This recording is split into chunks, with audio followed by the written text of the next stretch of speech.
Three Sages and a Time Machine, episode 7. And today we're going to talk about the mysterious, incredible, and truly amazing foundation time of this little nation that we call Switzerland. It's one of the tiniest fraction of the huge European landscape, and nonetheless, one of the most powerful, most influential countries on this planet today. And it's gonna be an incredible ride into history and kind of uncovering some of the most mysterious layers of most recent history. If you kind of look in all and take everything into perspective, it's relatively new. This little object called Switzerland. It's relatively new in terms of creation and tradition, and also in terms of influence. Nonetheless, a world without Switzerland is unthinkable on a level of geopolitical strategy, influence, power, and like just force of capital. How is that possible? Where does this nation come from? How is it, even imaginable that such a little country has such a huge authority, such a huge influence over so many different other countries? And why are so many people entrusting in this country this principle of neutrality? And even in the Second World War, we're talking about the nation, even though it's placed in the middle of Europe and all around, all hell was breaking loose.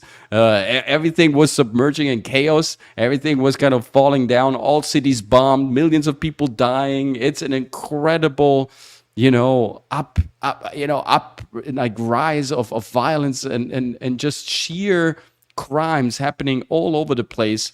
Switzerland, a quiet, almost like unseen and unheard of, like a place that was untouched by all these wars that came and left Europe. And we're going to explore the fascinating history of this mysterious place in a couple of seconds, right after this intro. So let's see what's cooking.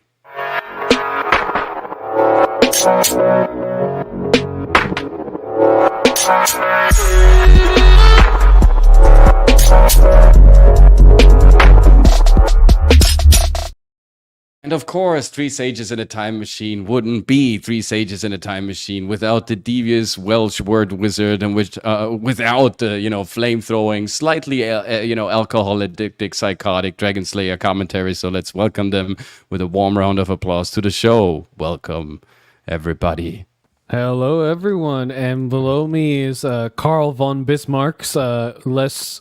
I'm a cousin. famous German leader. Can you all guess in the chat? You look like Bismarck a little bit, right? He does. That's true. Jesus. Well, it's great to be man. here. Bismarck, ladies. maybe Well, we're gonna. Thank you so much, man. Well, yeah, it's always great to be on Three Sages in the Time Machine, especially when I'm coherent and I'm not sleep deprived. So it's great to be here with Coach, and it's great to see Dragon Slayer here as well, and all the fine folks in the chat. Hopefully we have a great talk about Switzerland, its origins and its importance. I can't wait for the Israeli version of this episode, though, not gonna lie. It will never God. air. The moment we set the title, tick, we have a bleep in the Matrix and we are braced. What's the second Dun-dun-dun-dun. most secure nation on planet Earth, folks? It's clearly Switzerland. Mm-hmm. There we go. Yes, Dragon Slayer. Thank you so much also for being here, man. It's good to have you. No, man, I'm always excited as usual to be a part of this awesome panel, dude. I've always said, since before this started, that I've always wanted to do this kind of show with you. And when we finally got Ryan on board this shit, it just turned into something even more awesome. Okay. And, Yes, I'm just definitely excited true. to dive Let me- into this. Let me translate that for you folks. Apparently, God. Dragon Slayer, rather. No, how are you What? supposed to translate if you can't properly speak? I mean, this is your first language, and I speak. Come on. Well, I will say, ladies and gentlemen, Dragon Slayer wants to do a German guy, and that's why he is Hey, here what the fuck? tonight. And I will say, ladies and gentlemen, from a personal perspective, Coach, I really hope your wife uses all the internet signal and you get cut off as a result. That's so nice of you. Oh my god. It's a really Oh nice. Jesus.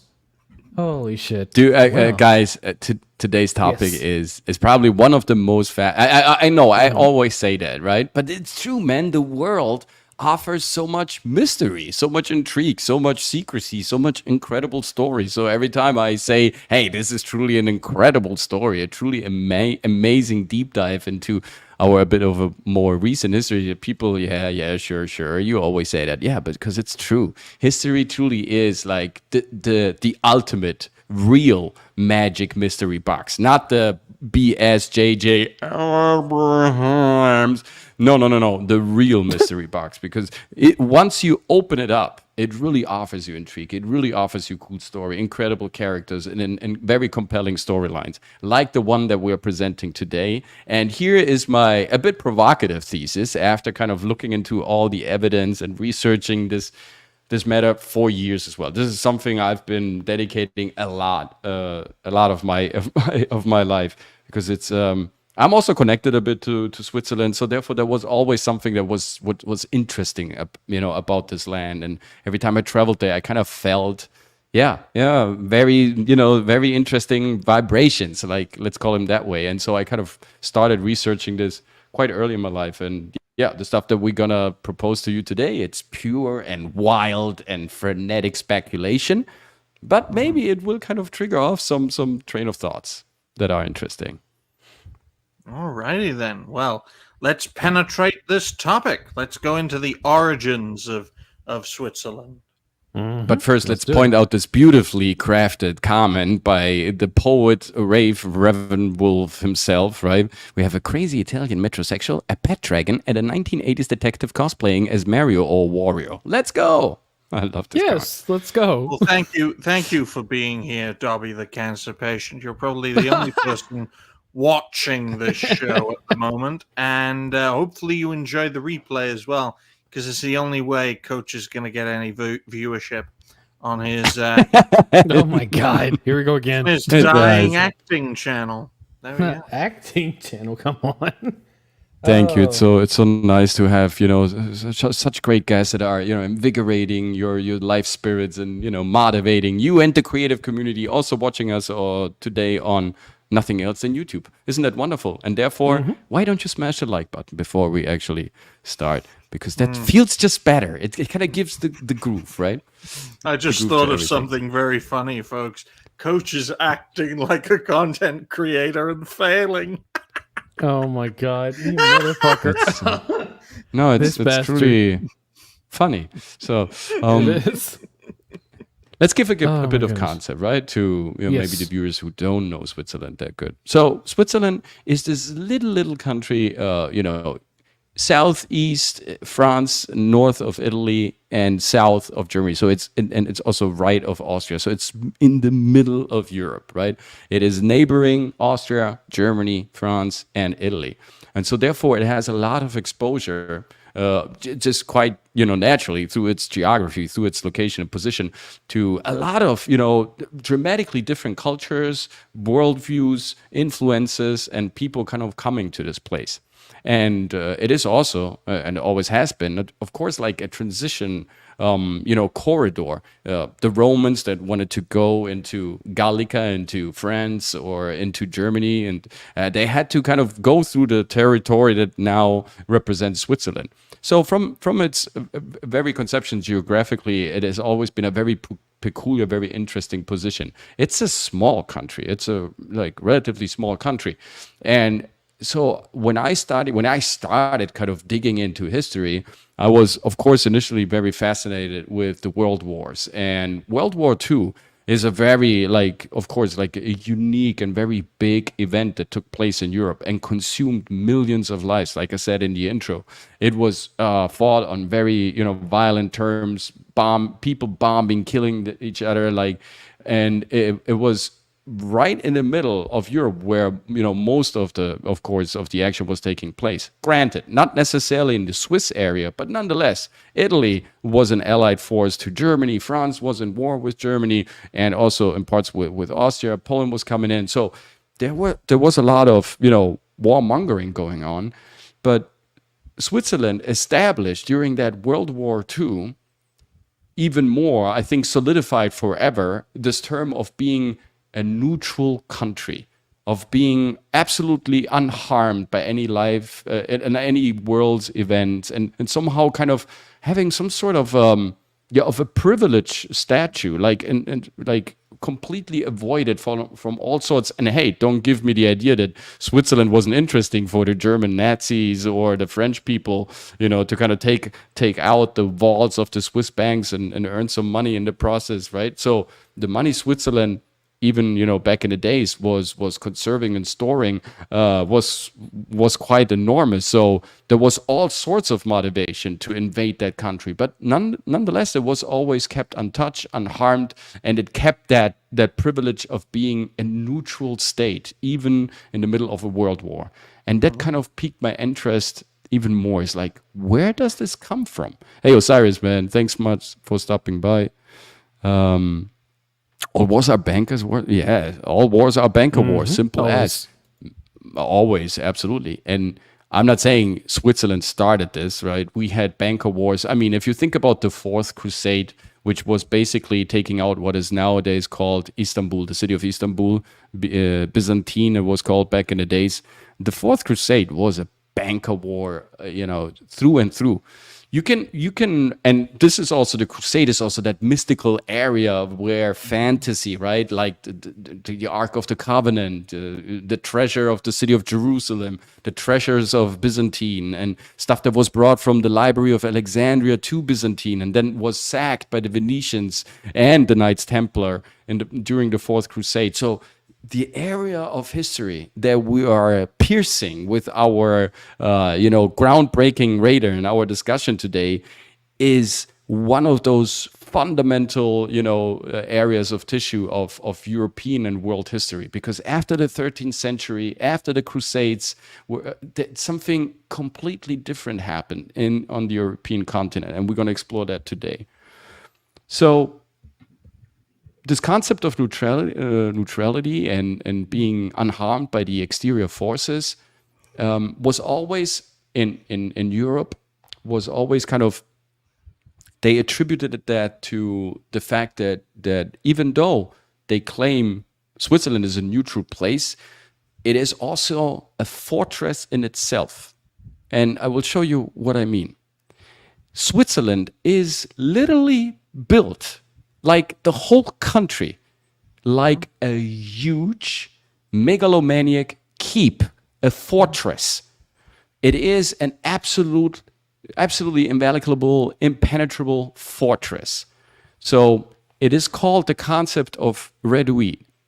And so there is this Swiss defense theory that tells you that in case of an invasion, of a foreign enemy, alien invasion, the army and all its strategic components, with the liquidity of the banks, would retreat into the inner core of Switzerland. And all the bunkers that were constructed into the mountains would serve as a defense position. Now, you would believe, okay, how many bunkers are we talking about? So Switzerland, I guess, you can say it's bigger than Belgium, but it's like a feasible small country, like a region of France. How many bunkers do you guys believe Switzerland has built over the course of its 700 plus years of history? Damn, the Albanians built thousands in decades during the Cold War, so I think Switzerland's going to have just as many, if not way more, considering the long, prestigious history of that territory. I mean, it's hard to attack a country that's literally this. They have 350,000 bunkers in Switzerland. That symbol looked a bit dystopian. Yeah, yes. And I'm going to show you in a minute why. Yes. Oh, so Switzerland has built the wrong 700 set of colors to put together, Coach. That's what history tells us, right? So Switzerland possesses over 350,000 bunkers, and they're all built in a way of protecting the core land. So if you would invade Switzerland, even with a huge army, the core land of Switzerland, high Alps territory, mountainous regions, very, very heavy to conquer, super crazy during winter times, very rocky, steepy terrain where it's windy, it rains, you have a lot of climate shift and a lot of environmental change. And so impossible to, take hold on, like for a longer period of time.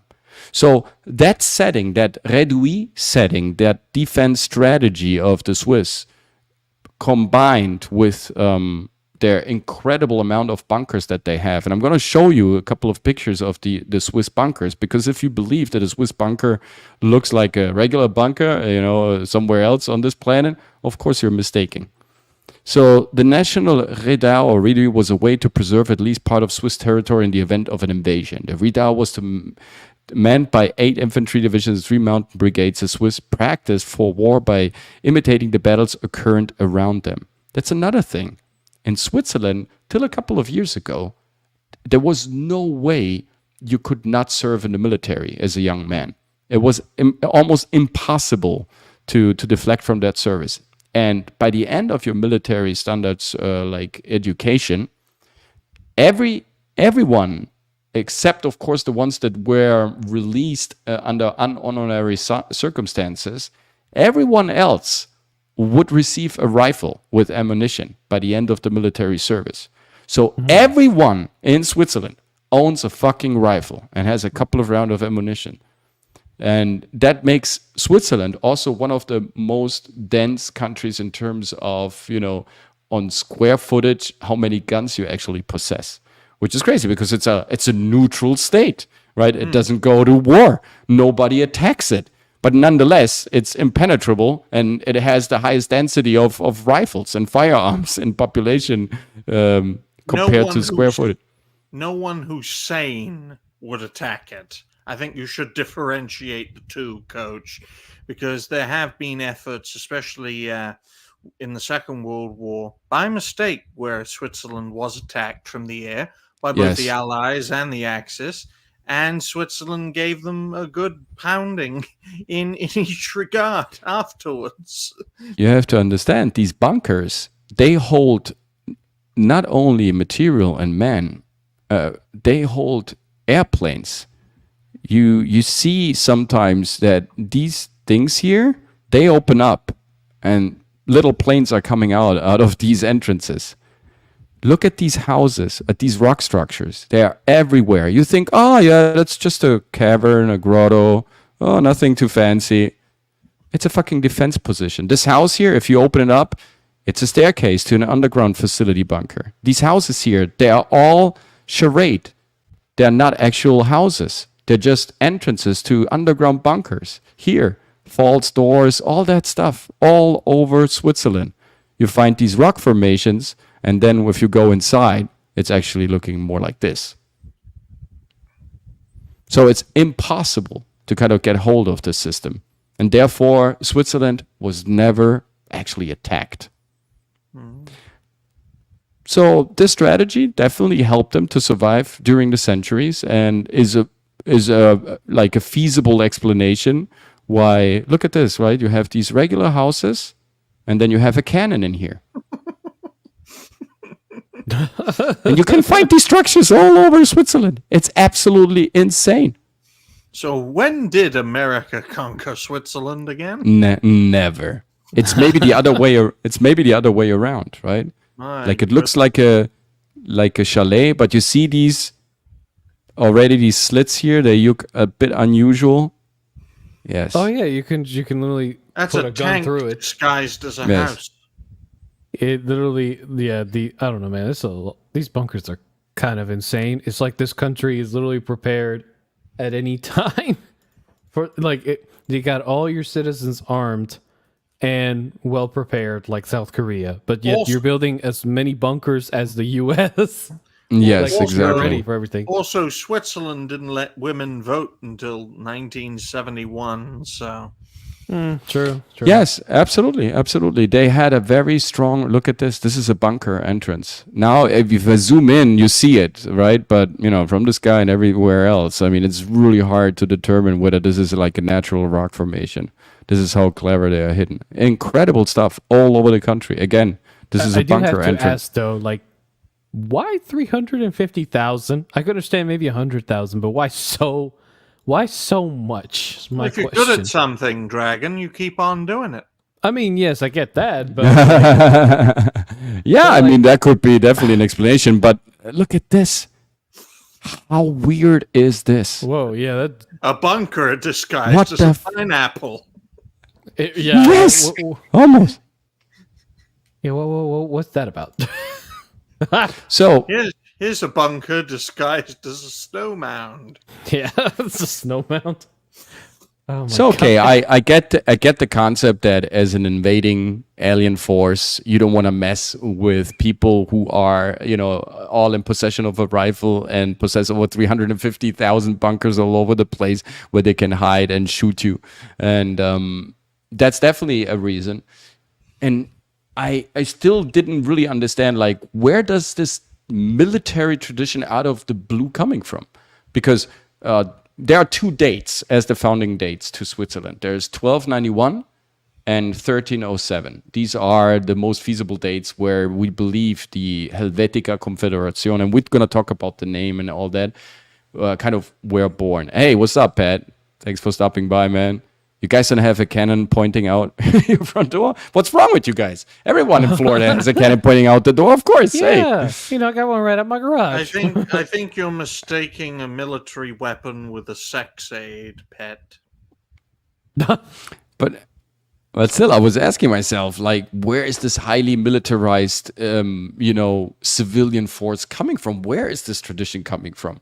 If a country is born in the 13th century, literally when the big war is finally settling that we had for decades and centuries with the Crusades, where finally Europe came actually to peace for a while, also internally, the Albigenses, the Cistercians, all these inner crusades that were also to the south of France. It was all over. So where does this military nation out of the blue come from? If the big military operations actually kind of started kind of cooling down in the 13th century. Like, you're not born with a military tradition. It needs to come from somewhere. Your parents, your grandparents. Like in my family, we have a long streak of people. Like my grandfather was a war hero. He survived with a bullet, like literally just a few inches away from its heart. He had a Medal of Honor in Italy. Of course, it's not as valid as the American Medal of Honor, but still, right? We're coming from a long-standing tradition. So my interest in that is natural. It comes from my family. I saw these pictures. I looked at the the medals and and all that, and so I was always fascinated by that. But if that is not present in your culture, in your hemisphere, so where does it actually originate? And this was my first question. Okay, so I get it. They didn't attack Switzerland because it had the best mercenaries, best outfitted civilization, incredible defense mechanisms, super cool strategies. But wait a second. I mean, there must be like a code to this. You're not just born with this type of inclination, right? And I want to show you something, like, really quickly before we dive into the past. Something that I also caught my attention in the last couple of years. There's the best drum choir in the world is a Swiss drum choir, of course, a drum ensemble, and they're just absolutely insane. I mean, look at this position.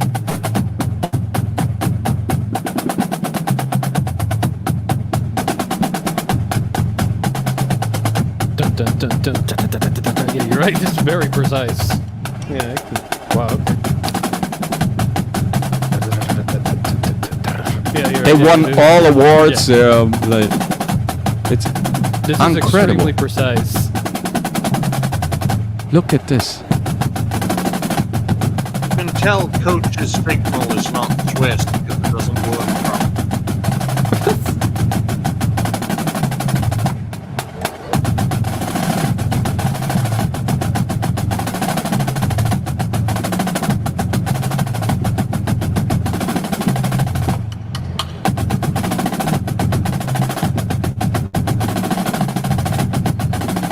So Oh, you see Cyrus here is also funny as hell. the Look at black that colors.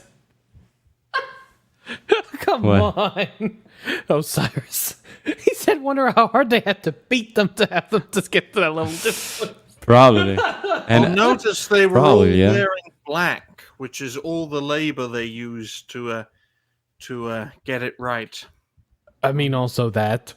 At least. Yeah, you know. These people, they're called the top secret drummer ensemble.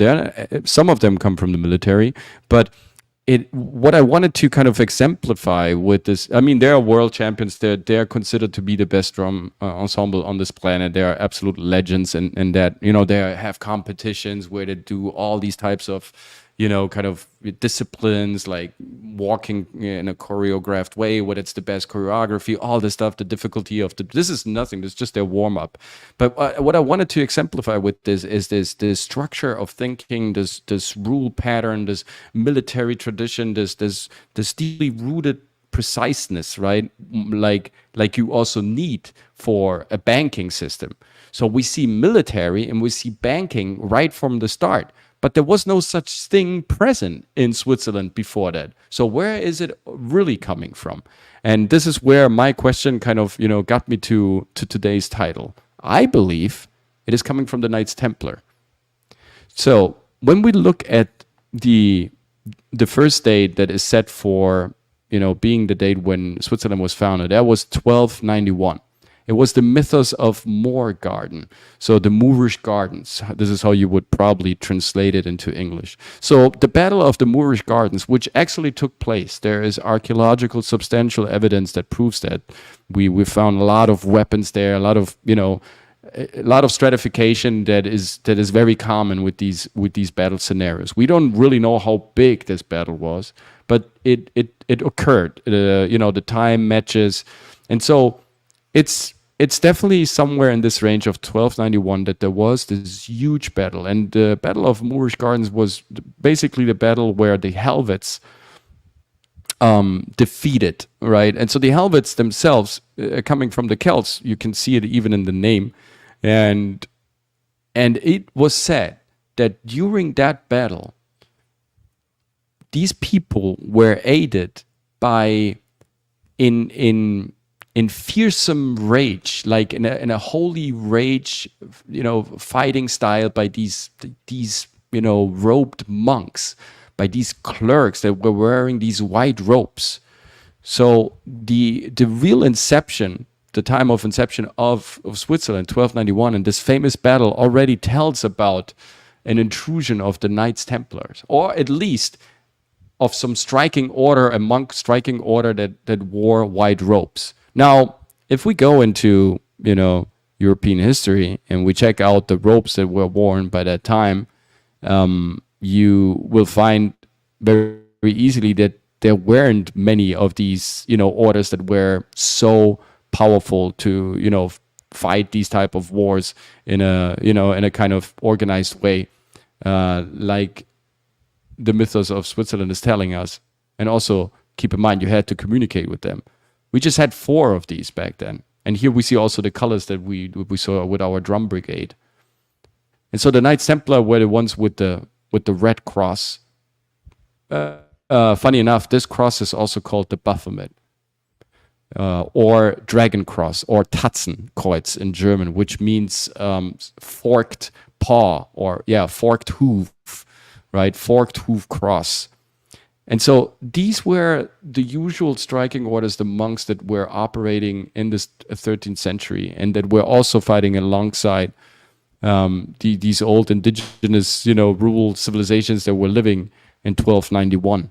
Now, funny enough, in 1291, the fortress of Aachen fell.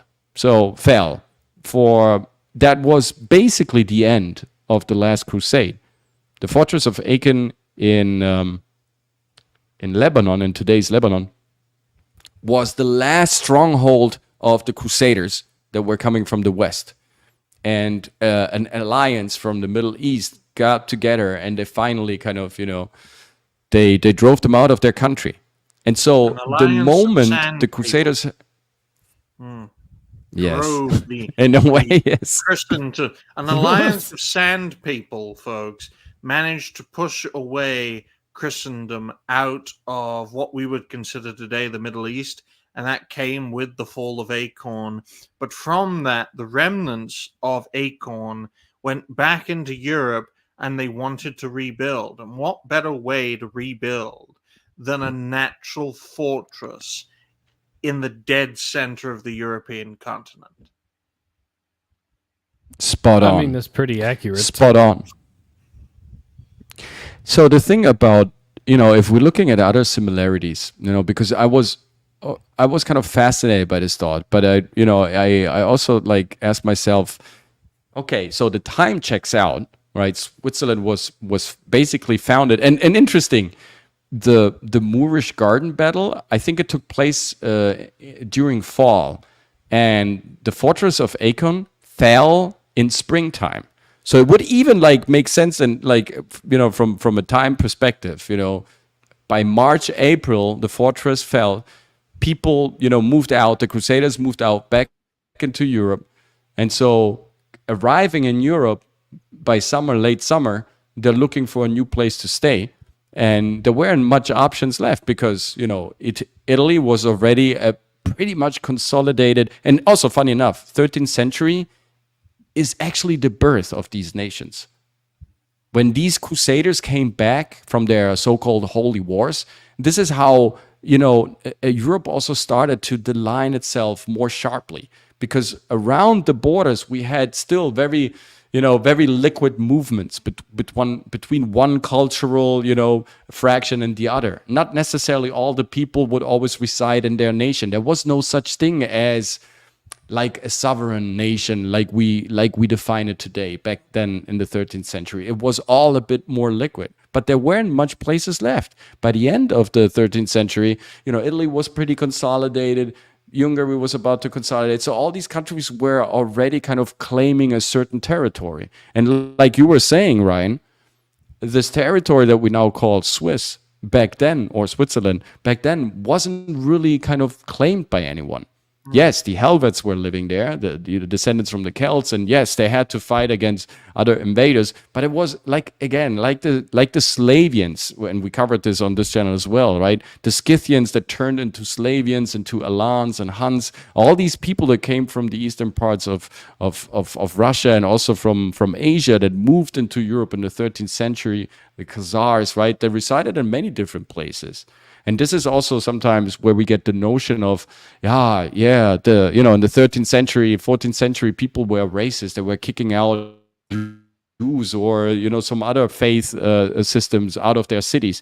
It wasn't because they were racist. It was because in the 13th century, there was a general reappropriation of territory. It was like a common thread that was going throughout Europe, where nations were consolidating, and the movement of certain cultures kind of came to a hold, came to a rest, and they then stratified. They settled in their respective territory in the 13th century. This is where this all was born. So it wasn't always based on racism. It was just a natural evolution of the consolidation of these sovereign states, which always happened in history. Of course, there's bloodshed. Of course, there is some cruelty going on because of the conflicting interests that now with these consolidated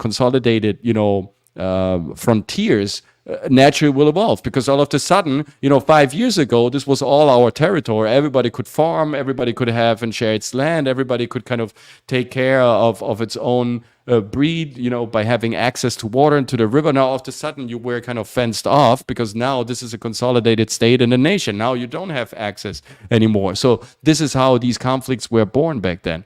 But the 13th century is also fair to say was the maturity also of the Roman Italian church state and all this stuff.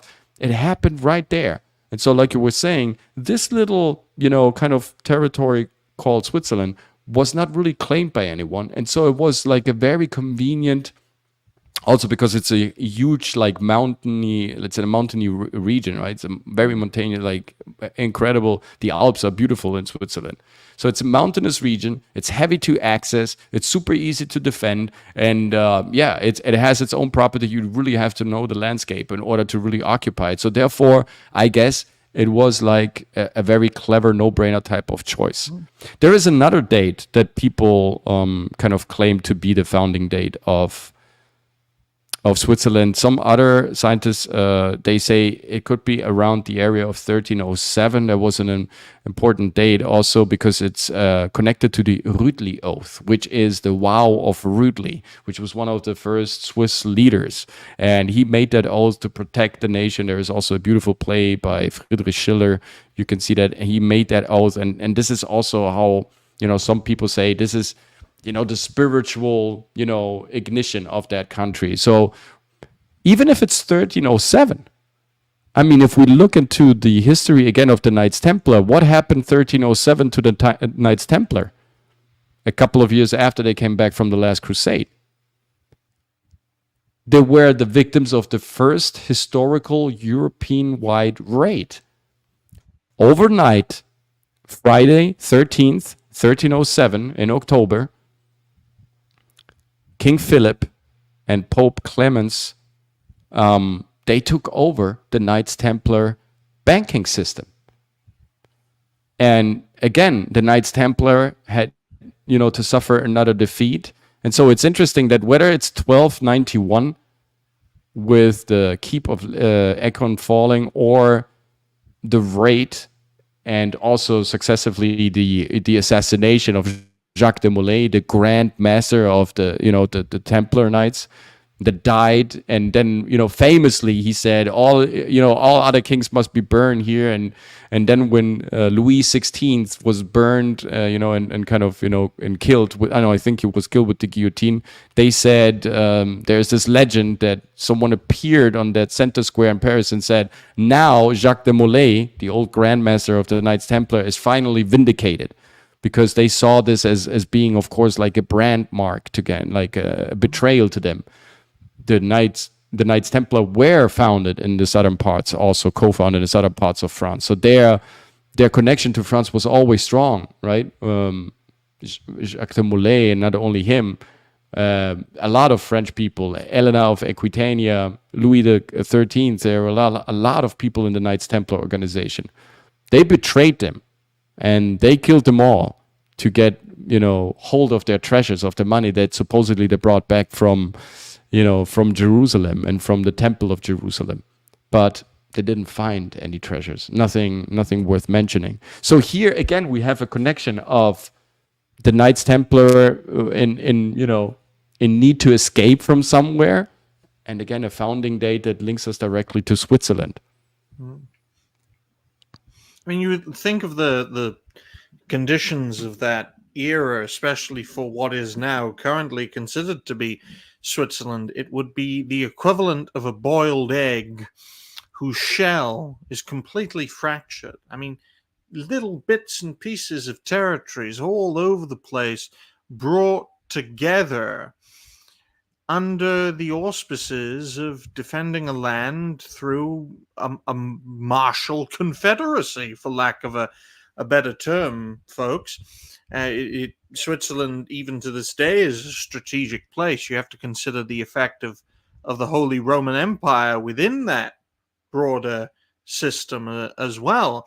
I talked with Coach and Dragon before the show started about the predecessor state to Switzerland, which was the state of Burgundy, which played a major influence in the history of France and unsuccessfully tried to take over the whole damn country. But it just goes to show that there has been a long and distinguished history in that region, and it's thriving even to this day. As I said, it's the second most powerful and influential country on planet Earth. Number one, you all know. And it's not America. What do you think, Dragon? No. Well, I mean, in terms of everything that has been said so far, I do have to agree. There does seem to be quite a very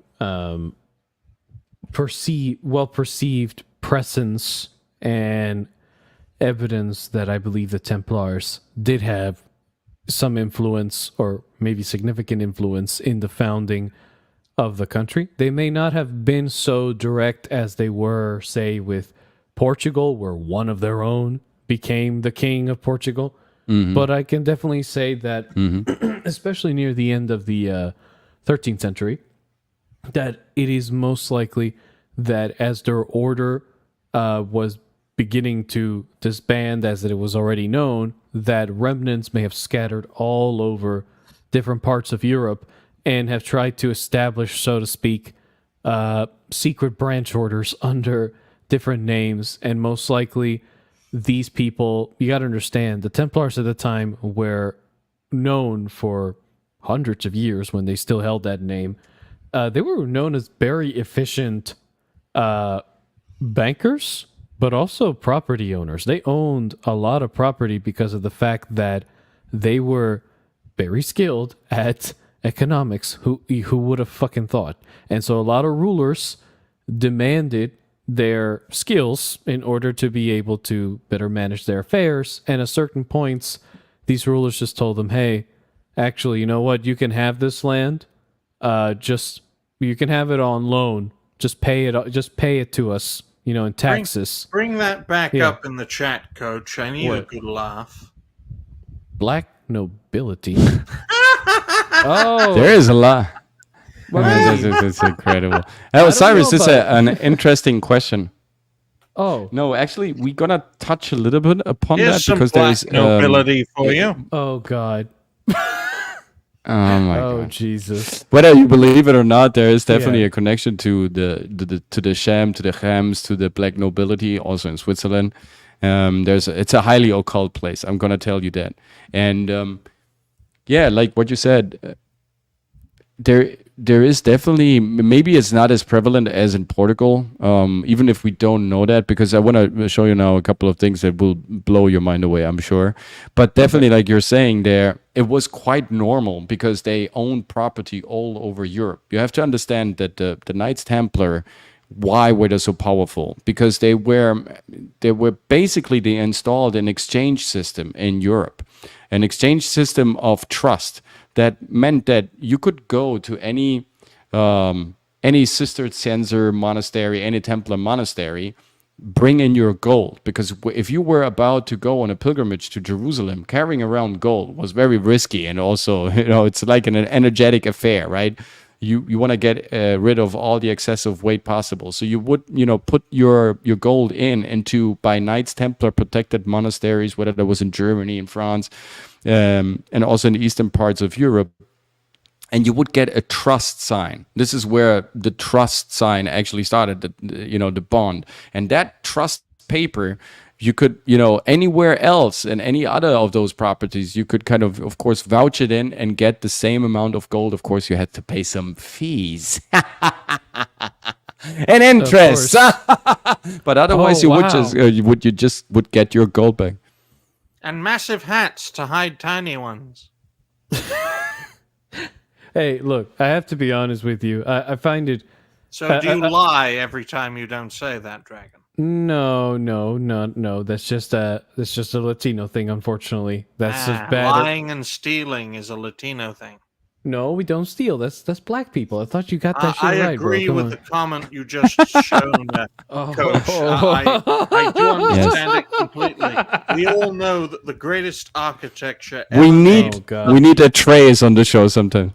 We need sometimes a trace on the show. So Ryan has like a punching ball and the greatest structures ever built in sub-Saharan Africa before the arrival of the European termite mounds, which to this day can go up to 3 stories in height. Truly magnificent creations. That's why I propose we give termites human rights and the right to vote in sub-Saharan Africa, because they can make far better buildings. Man, I don't know Am what to I say. wrong, Dragon? wait. I mean, there is evidence. Where would you travel to, Ryan? Would you ever travel to other countries rather than something in Wales? Do you have like another country you like to travel to? Because I'll go to a land that I don't consider foreign. So I would go to the United States. I would go to the parts of Europe that aren't overrun with minorities. and I will go to lands where the majority of the civilized population look like, sound like, and act like me. Well, okay, that narrows it down to half of the world. Okay, fair enough. Maybe less. Maybe yes, maybe that's 40%. okay. Maybe 40%. It's okay. You got places. Malta's a great place. Talk about a fortress. Great It is place. quite the fortress. And Coach, one thing I did want to reference here. So I do find it very interesting how you went into a deep dive on the fact that Switzerland, its very beginnings, was very heavily militarized because, again, people don't seem to understand. Templars, before their downfall, they were known as some of the finest mercenary armies that you could hire, and they were all their fighters and even Oh yes, their grandmasters during the Reformation their- War, they were working on both fronts. Yes, yes. yeah there were times where, because they didn't have enough manpower to like offer direct services via like direct mustering of troops, what they would do is they would throw like small units of their well-trained officers and their aides, and they would just send them to train armies. And that's how that's how they made their money, because all they did most of the time is just offer services and protection for pilgrims. I mean, people don't seem to understand, but if you look at it in the eyes of an economist, they were making so much bank every single Incredible. year. They just knew how to make a You have to- fortune quickly yeah, and move absolutely. contraband so fast. Like a Mexican. And Hey, they were the. They I were wanted the- to show you never this. mind. So this is one of the heraldic signs of the of the German Knights Order, and we see clearly the of Peter and Paul, the two keys of Peter and Paul, and this is the the sword of liberty of the Archangel Gabriel and the crown of Jesus, and so this is the German version of what later became then also the Knights Templar version. Interesting enough, we have the two keys here on this Malta cross, right? And the two keys are also present somewhere else in Switzerland. Here, this is the biggest Swiss bank. This is UBS, right? It's a powerhouse. It's a global powerhouse. Also, one of that stands behind another global powerhouse, the World Economic Forum, that also has its residence in Switzerland. Also, that stands behind the United Nations, that are also having a huge and very influential dependance in Geneva. That another powerhouse that they finance is some of the NGOs, the biggest NGOs. They have their neutrality seat in Switzerland as well. So you see the three keys here. This is truly important to understand, that the keys, they are standing for saints. They're standing for the occult knowledge. And now look who's also using keys, right, on his logo. And it's pretty much the same thing happening here again. So you see the transition from the knights, the orders, the striking orders from the Crusades. They came back with all that money loaded with treasures, with artifacts, with scrolls, with maps, with a lot of powerful stuff. They had to put the stuff somewhere, and they brought it to Switzerland, and they made an oath. And this is really interesting because, Switzerland is a Calvinistic. I would say Calvinism is capitalism on steroids for Christians, right? It's a belief system of money that has a Christian vestai, right? But it's actually just capitalism. And so Calvinists were the driving force behind Switzerland, and they are also the protector of the Pope, because it's the Swiss guard protecting the Pope, and just the Swiss guard. There's no way around. You have to be a Swiss man to protect the Pope, which is like a fascinating thought. So here we are, Switzerland and the Swiss mercenaries fighting in the Reformation War against the Christian leadership. They have in their country Zwingli, Rüdli, Calvin, all these people that are everything else but Christians.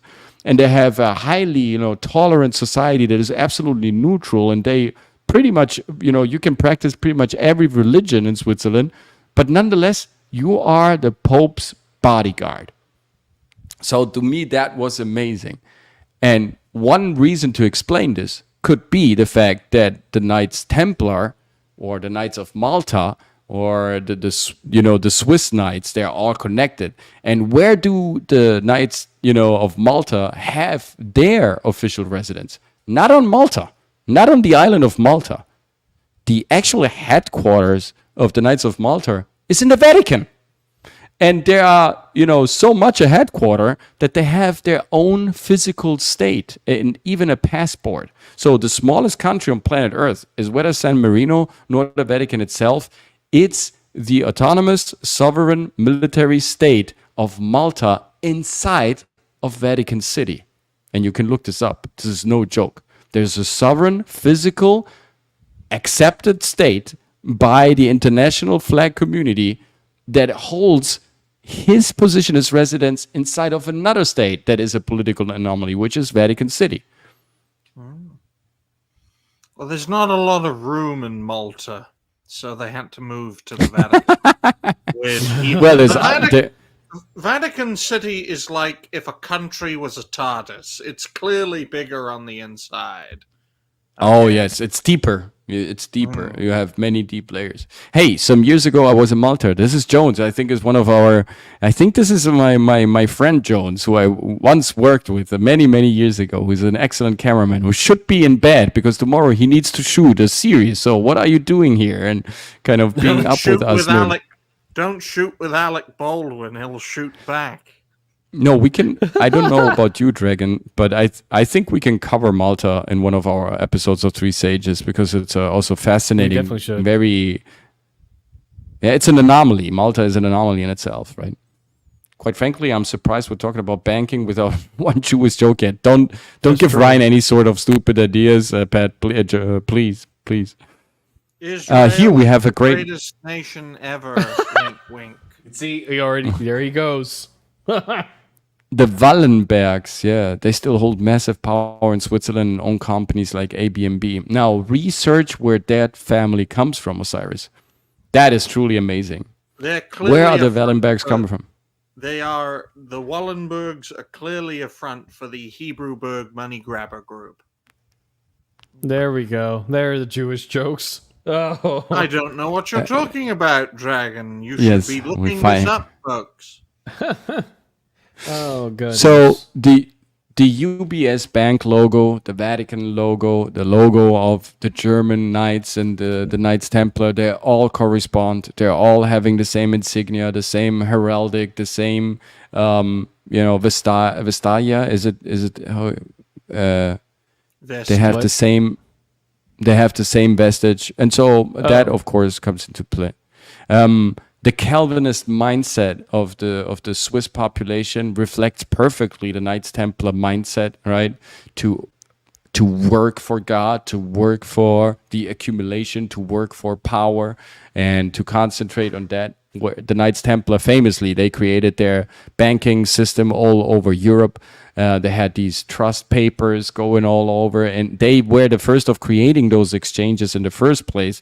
They made sure that the pilgrimage could happen safely, so they opened these safe corridors to the Holy Land, and they had a lot of information about the people coming in and not coming back, so they knew exactly who was not cashing in the gold after the Crusades were over. So they had massive information and data about movements of people, who was still alive, which property could be owned, which property could be bought, and this is how then also subsequently they invested. And so when they came back, by probably finding their headquarter in Switzerland.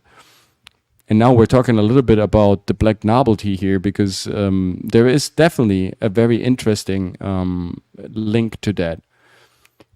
People don't realize how old these stories are that are coming to Europe and where these stories are actually coming from. Yeah, now we're looking to the 13th century, but where our traditions are coming from is way older. I mean, we talked about the Roman Empire, the Greek Empire, everything that happened on Crete, and then also in Minor Asia, everything that happens with the Scythians, how old these traditions, these bloodlines, these stories, these treasures are.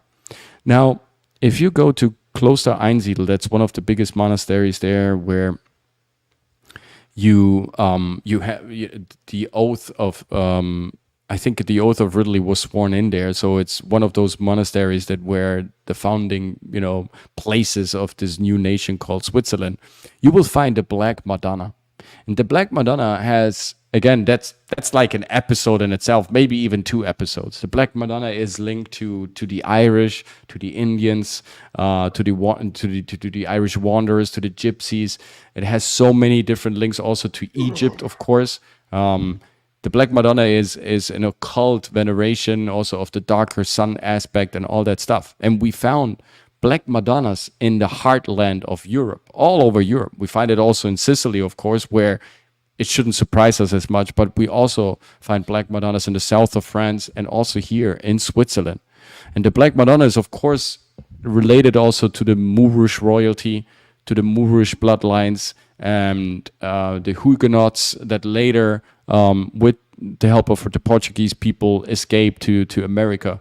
And there is again, that's like a huge can of worms, right? We shouldn't open it up now. Just to give you the context, how deep this whole stuff is connected with each other, and how entrenched these threads of history are that we're trying to put together in a cohesive fabric, so you guys can understand a little bit the background of these incredible events in history. And like I said, this nation here, Switzerland, upholds a variety of power places that are super influential of our daily life. Let's remember the so-called pandemic, right? All the news were coming out of Switzerland, the WHO and all the Microsoft foundations, the Melinda Gates and Bill Gates Foundation. All these foundations, they have also the dependance and the residence in Switzerland. Which is really interesting. So again, this international system of diplomacy, of neutrality, and of international connections, that is very much, of course, an imprint of the Knights Templar. Because the Knights Templar, they were given a rat's ass about Christian values, to be completely honest. They were dealing with Arabic people, Muslim a crap people. to begin with. Right, never did, exactly. That's just honest. Right. They were literally pure. They were literally pure Gnostics with slightly better knowledge than the originals, trying to pretend to be Christians in order so they wouldn't get burned alive. Yes, and their knowledge destroyed, and their wealth taken, and their property taken. And it didn't work. I mean, it did. They survived. It did. They survived. They submerged. Freemasons? They adapt. Right. I mean, the Freemasons are just one of their, I'm sure, many branch orders.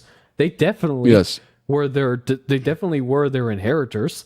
And there's even there was even an interview that they had an actual Templar Grandmaster that's alive today. They never were destroyed. They just simply went into hiding and played their cards right after learning a bad lesson. Absolutely.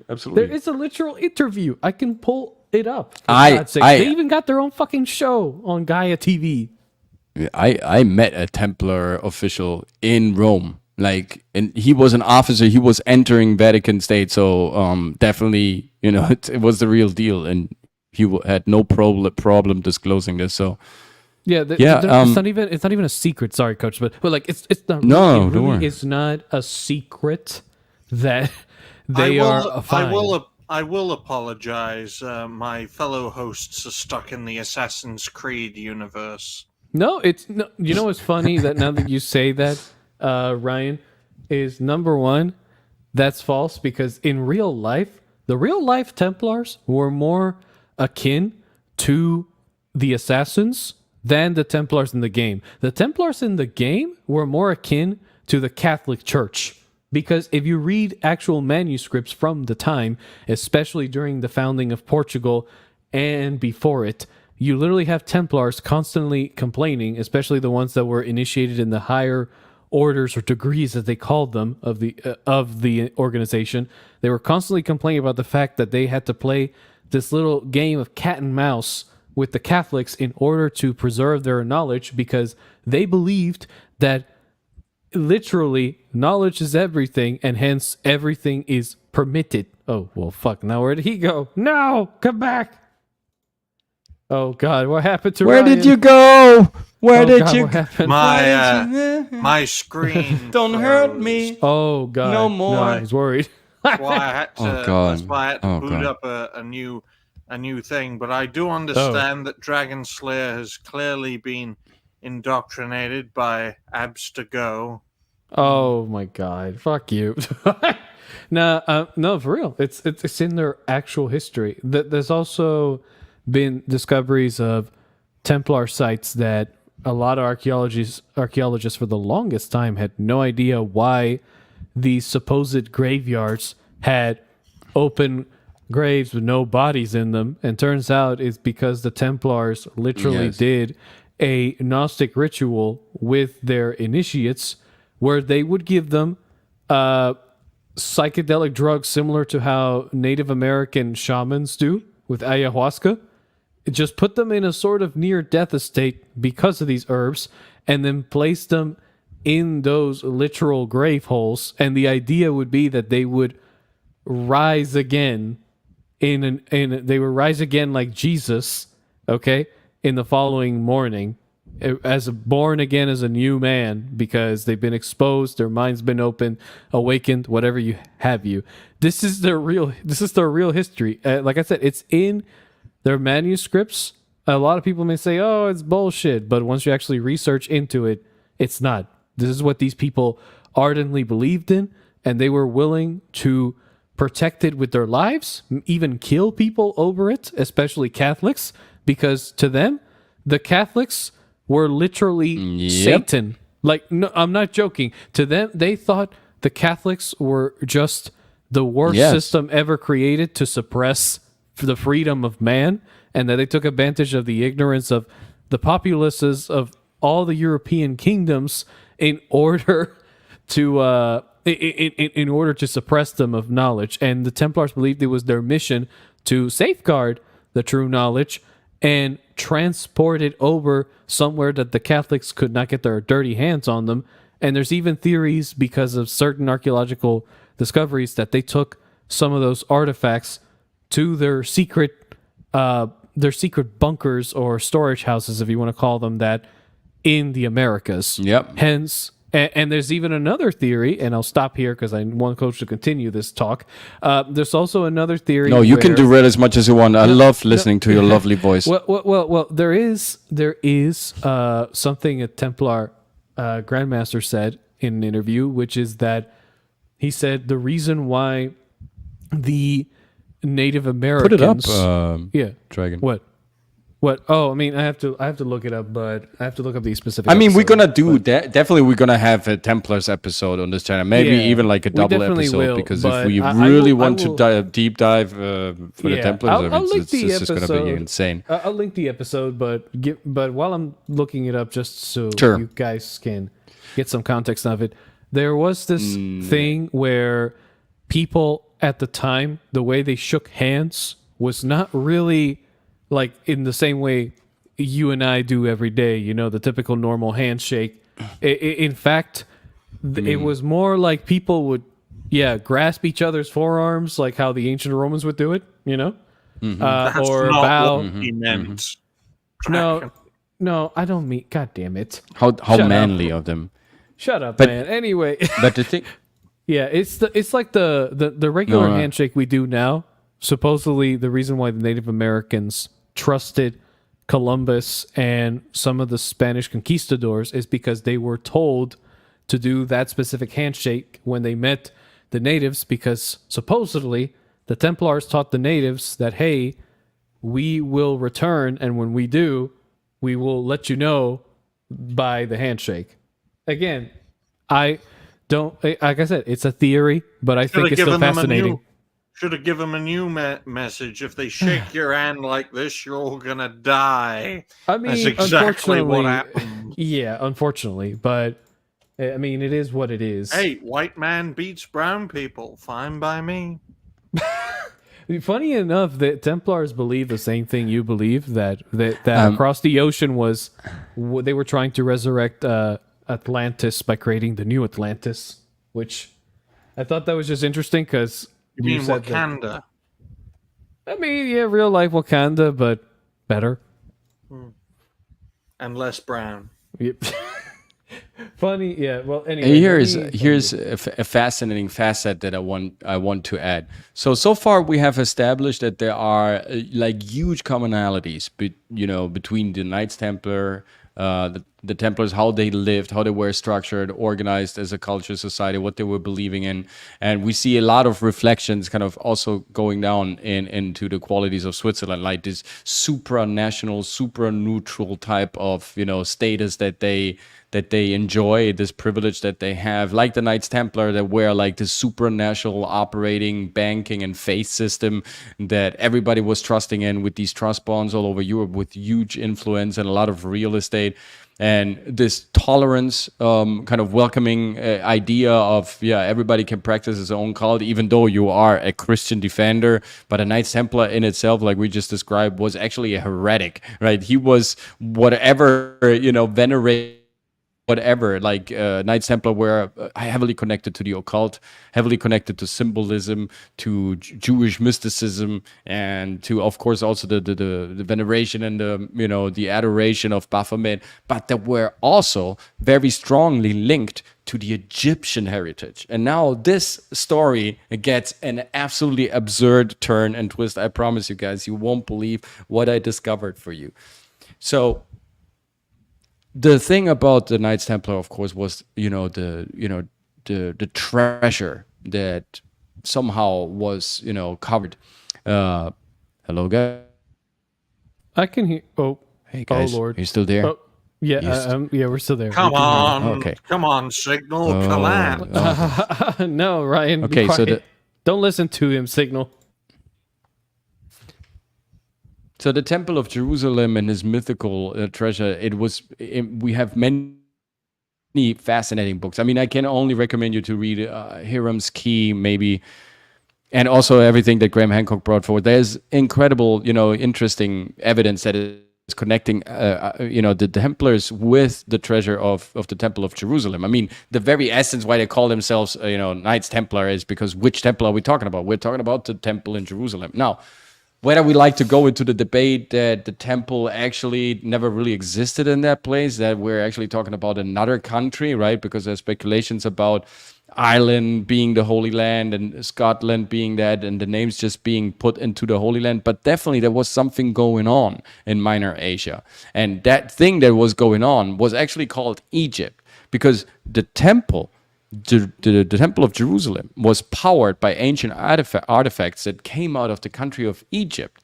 And there is a huge connection between the occultism of the Knights Templar and the Egyptian occultism, and Freemasonry and Egyptian occultism. If you think about all the palaces of power on this planet, right? If you go to any type of big capital town, right, and you kind of look at the parliament there, what do you find standing in front of that parliament? You find an Egyptian obelisk. Whether you drive to St. Petersburg or you drive to St. Peter's in Rome, whether you go to London or you go to Paris or you go to Washington, right? Every capital, Buenos Aires, you just name it, Havana, wherever there is a power palace, a palace of a king, a palace of a ruler, a palace of a president, you find an Egyptian obelisk. And this idea of putting an obelisk in front of a temple, in front of a church, it comes from the Knights Templar. They imported this idea that you should have the necessity of kind of being represented by the needle of fire. This is how the Knights Templar called the obelisk, Abir Garib, right? The needle of light, the needle of fire. And this treasure that was probably allegedly brought away after 1291 from Jerusalem, allegedly of Knights Templar. This treasure is, maybe composed of multiple artifacts. Maybe it's just gold. We don't know. Some claim it's been the Emerald Tablets of Thoth. Some claim it's been the Ark of the Covenant. Some claim it's been the Holy Grail, right? All this stuff was brought to Switzerland. All this stuff first got into that little country, brought into the mountains, brought into one of these, these incredible bunkers, these natural fortresses, fortified by this incredible defense strategy that, of course, comes from the mind of an elite military group.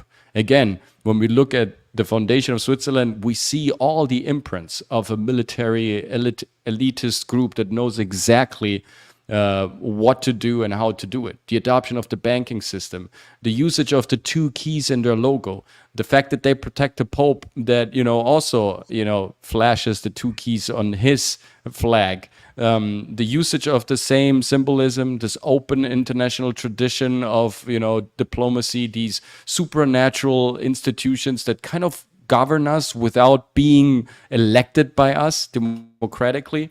All this is Knights Templar in Switzerland, basically in a nutshell. And it has also its connection to the ancient land of Egypt.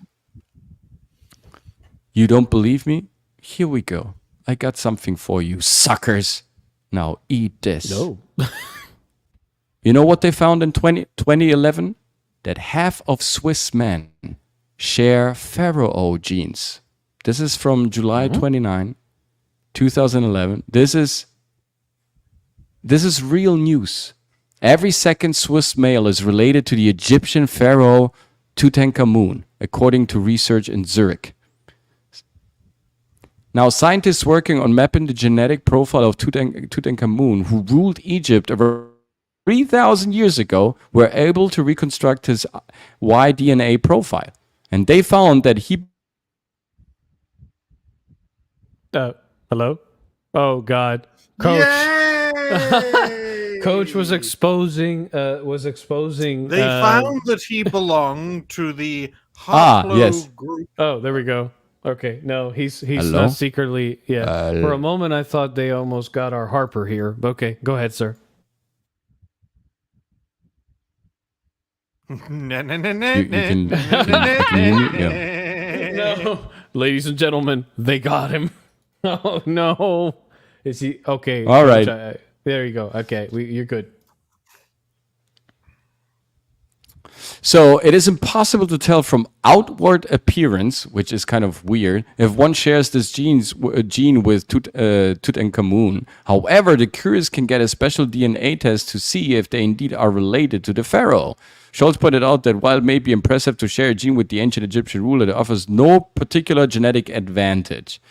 But still, a land in the middle of the European Alps where half of their population, of their man population, is related to Pharaoh Tutankhamun. Can it get a bit more occult, please? I mean, this is like truly weird and eerie. That's a lot of race mixing, Coach. I'll tell you that right now. I mean, it is what it is. Dragon, why are you always muting yourself all the time?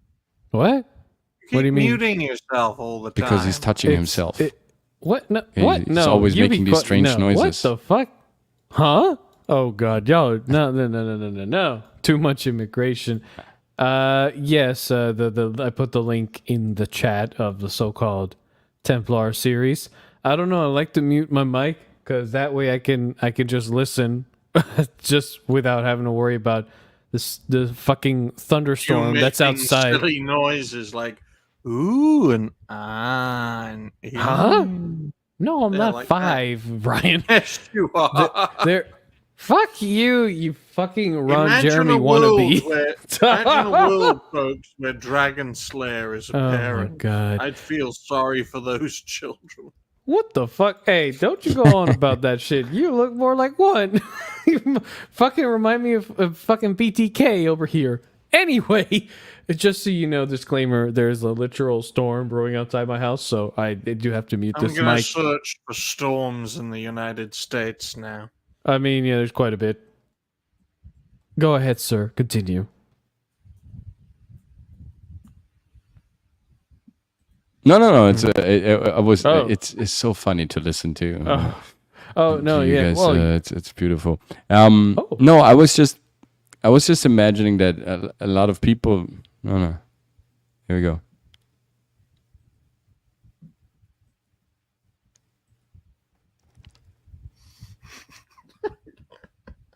What is going on? what? What is going on? Coach? What Why- happened? Why are you not saying anything? Yes. What- no, I what- thought you wanted to make a point and say something. No, I just saw the title of that tripping me. video. Like it said satanic serpent statues, but I didn't want to. I thought you were gonna play the video, so I was like, okay, let me shut up. No, you can talk. I just wanted to kind of show you a couple of videos here. There is Well, this guy, Sean. I'm currently tracking Hurricane Beryl, and it's approaching Arkansas, and it will penetrate Missouri, Illinois, Indiana, and maybe Kentucky. So, Oh, I'm definitely not in that area at all, bro. I'm not in the Midwest. Yeah, US I'm not. Yeah, no. today.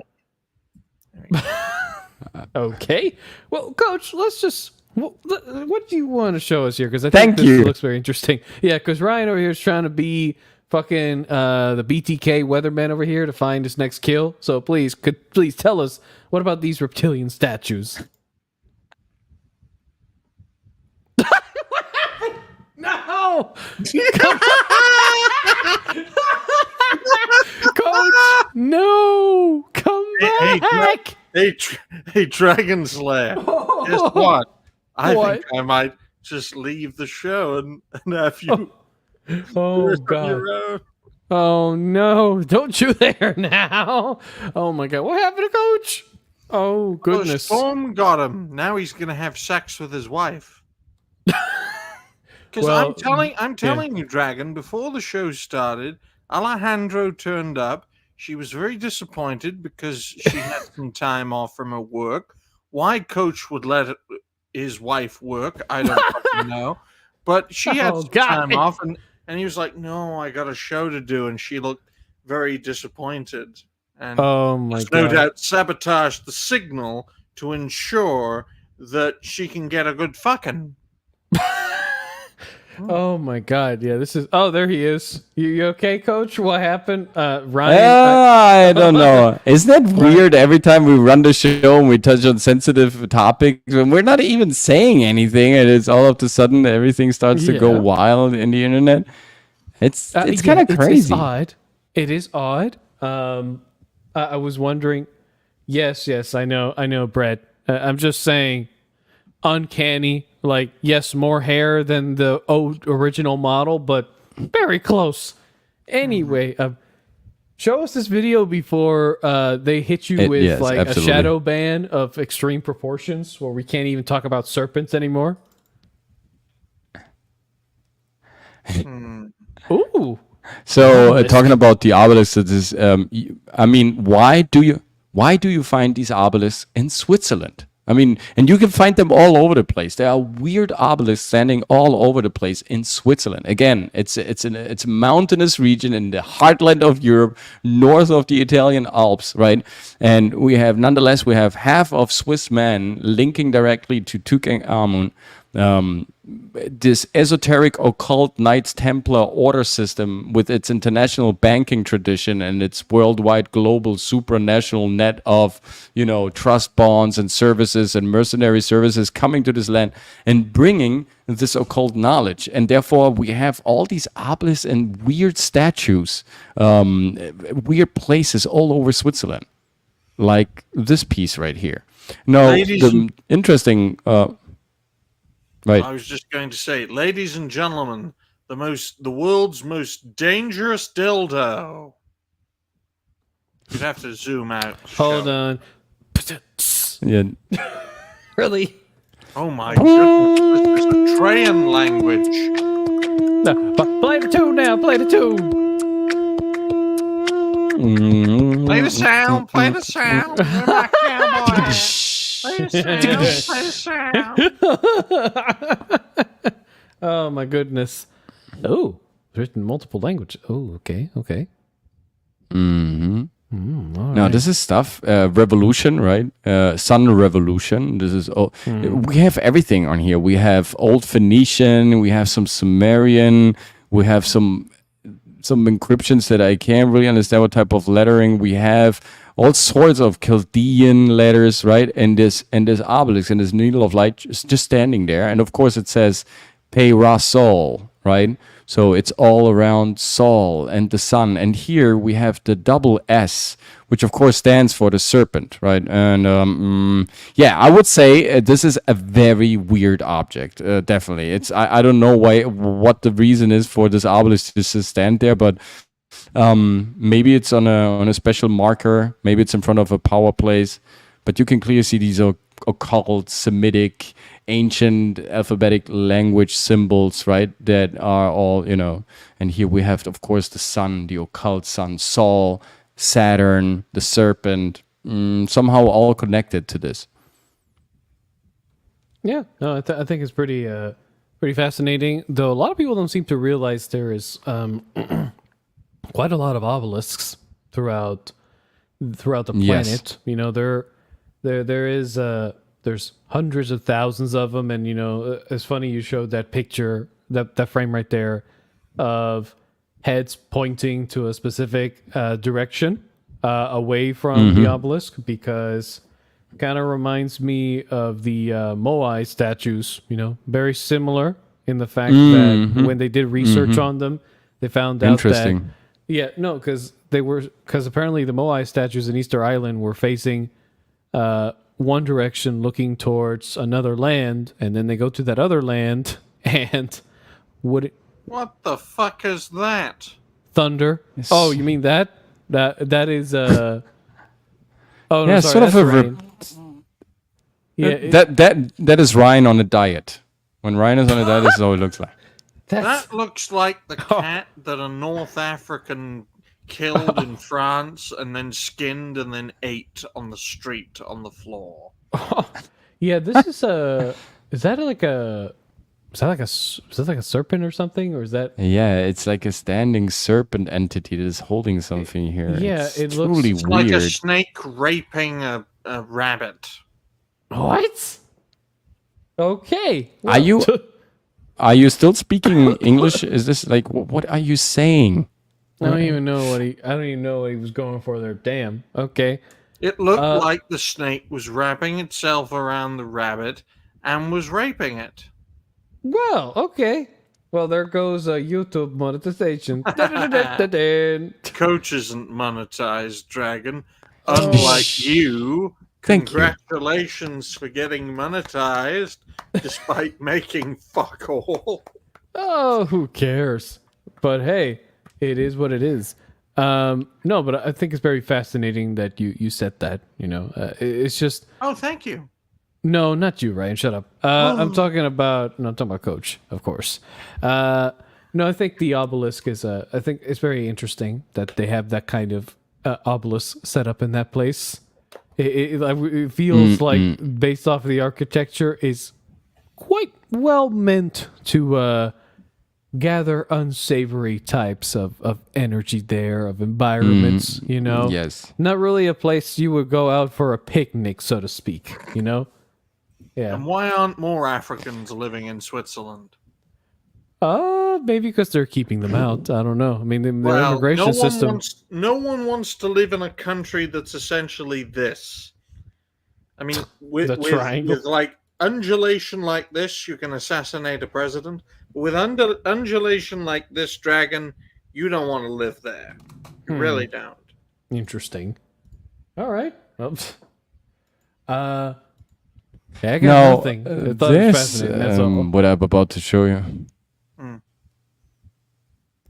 What I'm about to show you here is the opening of they have one of the biggest car tunnels in the world in Switzerland, of course, in that mountain that is connecting Italy to Switzerland, and also Switzerland to Germany. But the Gotthard Tunnel is truly amazingly big.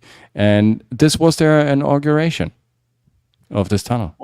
Why is there Look at this. theme? Again, we're seeing all the symbols of occultism that that's a very good question. I mean, it's just, Let's it's really weird. The tranny demon. They've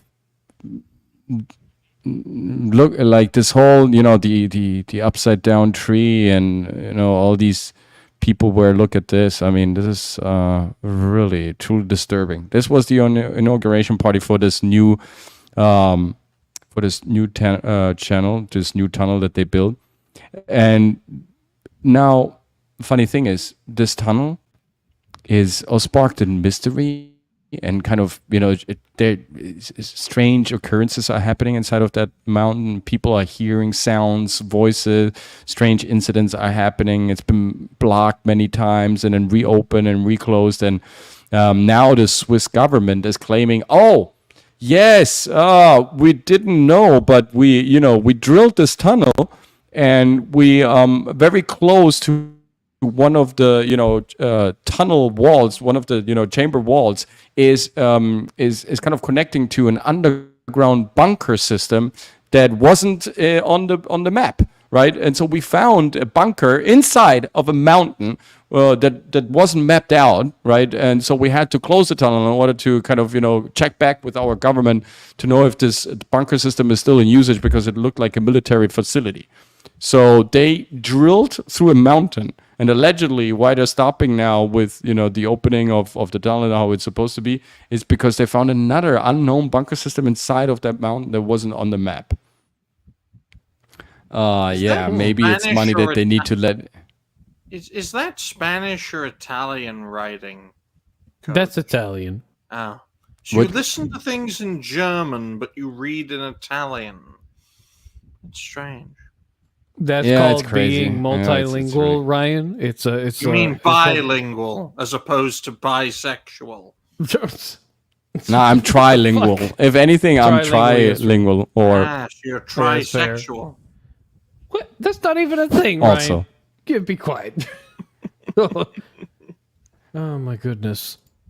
But no, I think it's really. Ooh, yeah, this is really messed going all up out. and sick.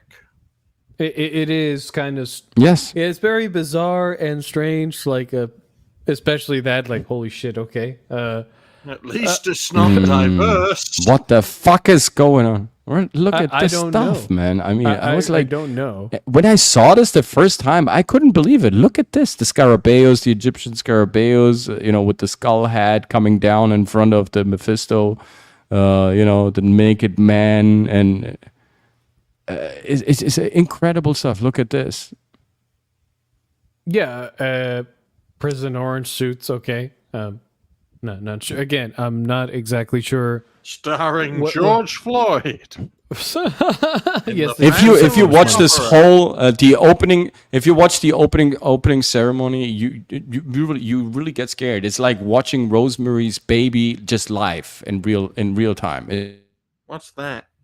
Is this a Polanski installation? Like, what is happening? Rosemary's Baby?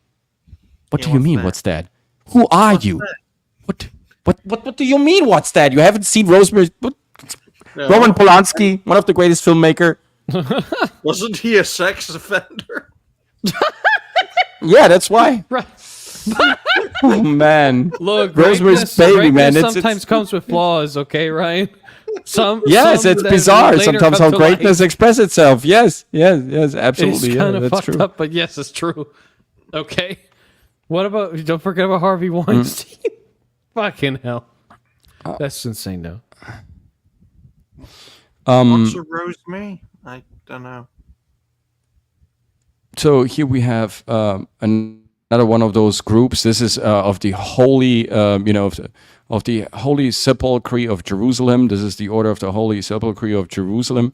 Another order that is also associated, like you can see here, with Switzerland, with the Knights Templar. Of course, the Order of St. George that we have in England, by the way, also founded around this area in the 13th century. All these people coming back with their occult knowledge from the Crusades, with their artifacts, with the money, with this influence that they, of course, took away from, being in connection with the Arabic world. Sometimes, even breeding in and marrying people, women from there and bringing them over. There's many tales how the Egyptian connection kind of, got stronger through these occult teachings, because what the Knights Templar were also bringing in with the other Crusaders was like huge bundles of knowledge from the plundering and the sacking of Byzantine, right? And in the Fourth Crusade, the Knights Templar basically there was like a business coup that was orchestrated by the Venetians, and now this gets like another spin by the end of the show,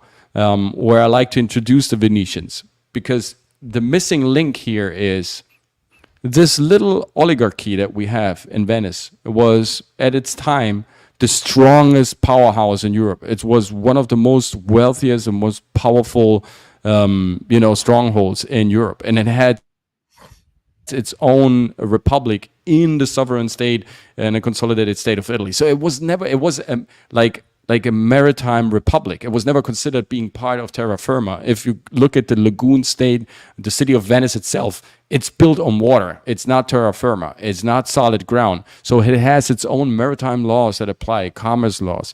Everything that we see reflected in the East Asian Trading Company, also in the Dutch VOC and their Southeast Asian Trading Company, all these rules, trust bonds, all this system of maritime law, correspondence, restrictions, commerce and trading, all these fees, they're based on the banking system, the terra firma banking corporation system, and the international banking system of the Knights Templar, and of the maritime banking system and the trust bond system of the oligarchy of the republic, the maritime republic of Venice. Because we're talking about two currencies, two banking systems, two powerhouses, all without really having access to a nation, to a passport, to a sovereign national identity.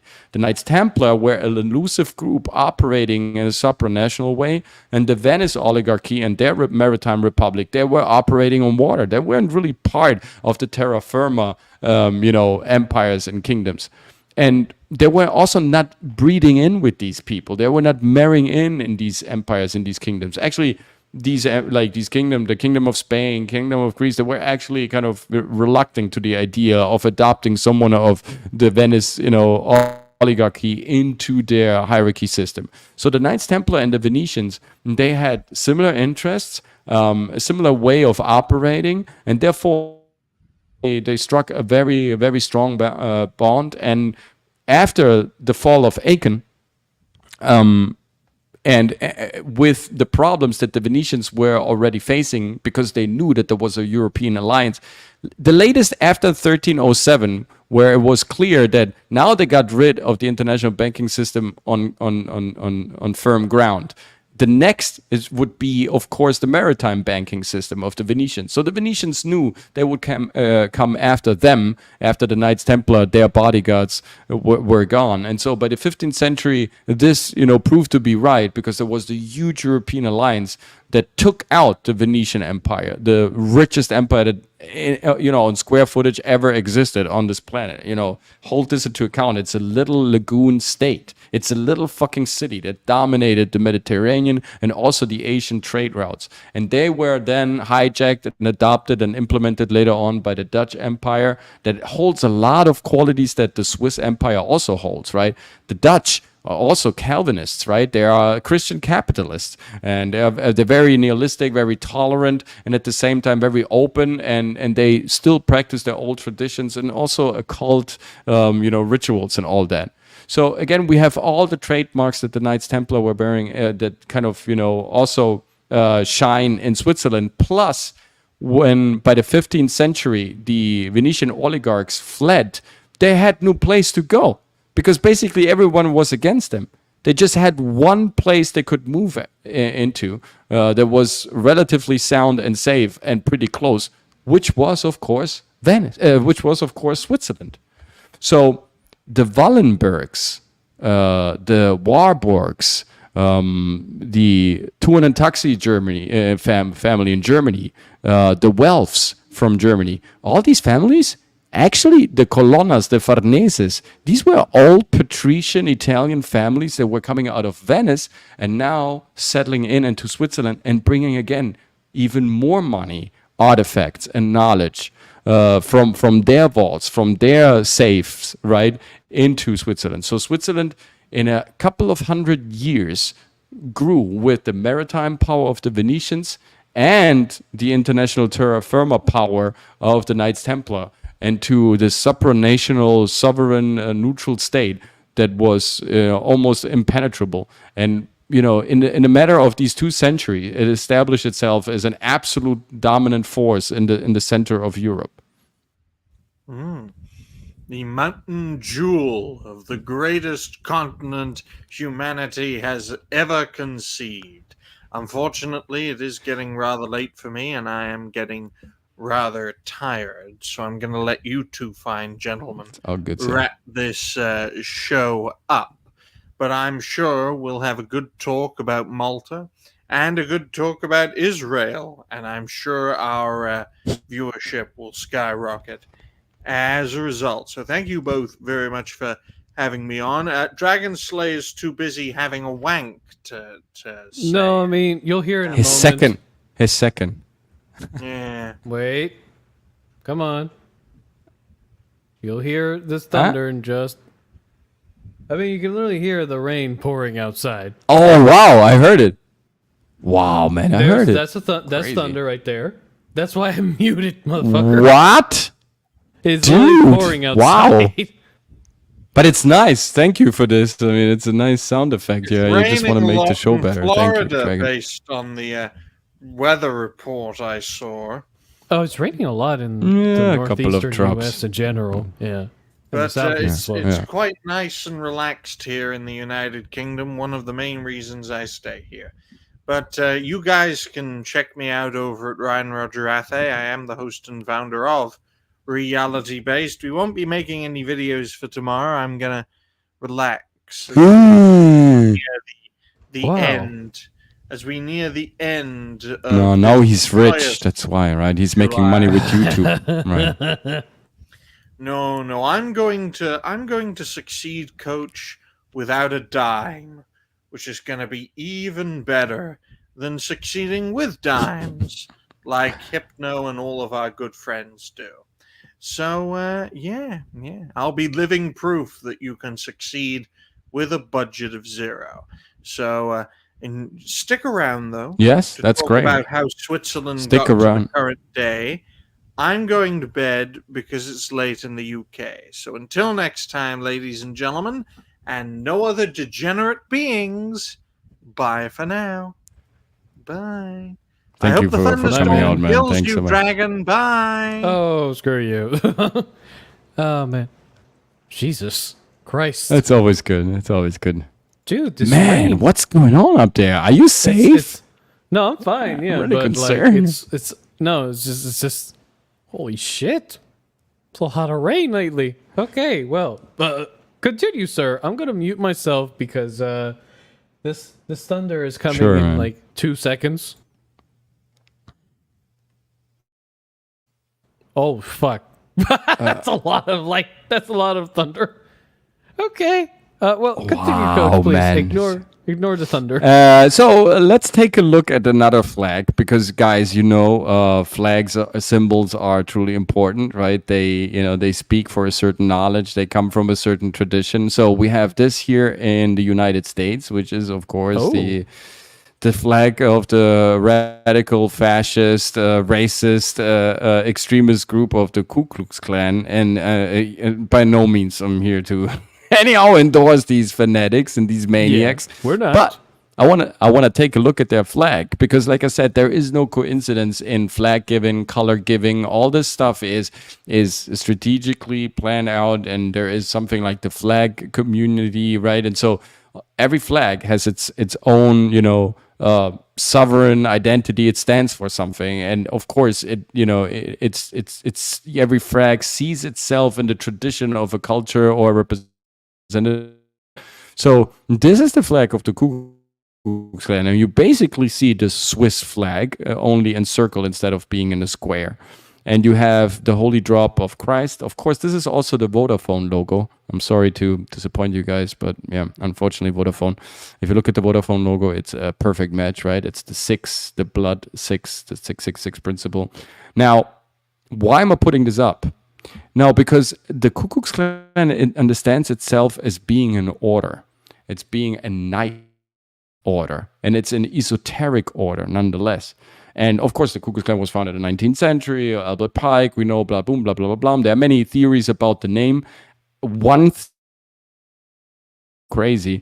theory about why the Ku Klux Klan, where the Ku Klux Klan got its name, it's Kuhglockenklang, which means cowbell sound in German or in Swiss. Oh. And why people why people think that the Swiss are behind the Ku Klux Klan, or some Swiss representative are, because the Ku Klux Klan itself was coming out of another group of people. And this group of people had their headquarters in St. Louis. And the name of that group was the Sons of Malta. It's unbelievable, but it's true. No way. Okay. So the Independent Order of the Sons of Malta was a fraternal order active in the mid-19th century. Its initiation rites parodied more state, fraternal orders such as the Freemasons. Okay. And if you look into the history of this, insidious order with many ramifications into politics, highly influential also, and it's in Missouri and all that, you will find that there is also a connection to the Swiss, of course, like the Sons of Malta. It literally speaks for that. Who are the Sons of Malta? The Swiss are, because these are the temple knights that kind of founded this country. Yeah, you can make a claim for the Portuguese as well, but the Sons of Malta were never really associated with the Portuguese heritage. Other groups were, but the Sons of Malta, the Knights of the Golden Dawn, for example, that's another organization from the mid-19th century, end of 18th, mid-19th century, in the southern parts of the United States, that were also affiliated with the Ku Klux Klan. It has been said that Tom Wilkins Booth came out of that group of the Knights of the Golden Dawn, or Knights of the Golden Circle. I'm sorry. The Knights of the Golden Circle. I can believe that. Yeah. Oh, goodness. I am so... Oh, shit. Oh, my bad. I was going to say something, but... Yeah. Again, I'm super fascinated. It's literally happening constantly. I just had to, mute myself every time. I'm sure y'all are enjoying these wonderful sound effects behind my soothing voice here. They're all natural, so no need to worry about synthetic noises. That's actual natural rain hitting really hard on a window with occasional thunder behind me. But to discuss about these specific orders, I always find it very fascinating because especially when your main order splinters into these multiple groups, you usually end up encountering, I would say, a couple of those that decided, hey, I didn't like that particular rule that the original one had. Let me just edit that out and add some other crappy excuse and then say this is how it is and that we're superior. And that's how you get the KKK. Right. In short, because believe it or not, even the secret orders fall to the typical human nature. And now I will mute myself because I do not want to disrupt the stream with this ridiculous sound effects you can hear in the back. Wow, that's really yes, very well made, man. It's nice. Is this your belly rumbling because you're hungry and you're looking for some dwarves to eat? No. Definitely not. Oh, Jesus. Sorry, I'm looking out my window. It's wow. I don't even want to know what's outside. Wow. Please stay safe. I just wanted to show you here we have another supranational institution that is somehow, acting outside and inside of borders without having a real identity, which is, of course, the Red Cross, which is out of Geneva. And again, we have the symbolism that is clearly kind of, jumping to our eyes. And here we have the multi-faith version, right? The red half moon and the red square and the red cross, another supranational institution that is based in Switzerland. And here the idea of the holy blood, of course, and, like saving lives, the hospitality and hospital system. There's another link that we can find here because, of course, the Knights Templar also had a lot. The Knights, the Hospitalia, yeah. So they're very Antioch, right? Yes. Yeah. Continue, sir. I just want to say names. No, it's all good. No, it's all good. In Switzerland, we have these very, very secluded, hyper expensive, super elitarian, health facilities where, I mean, it's allegedly, there's wild theories. I mean, I think it is the movie Skyfall.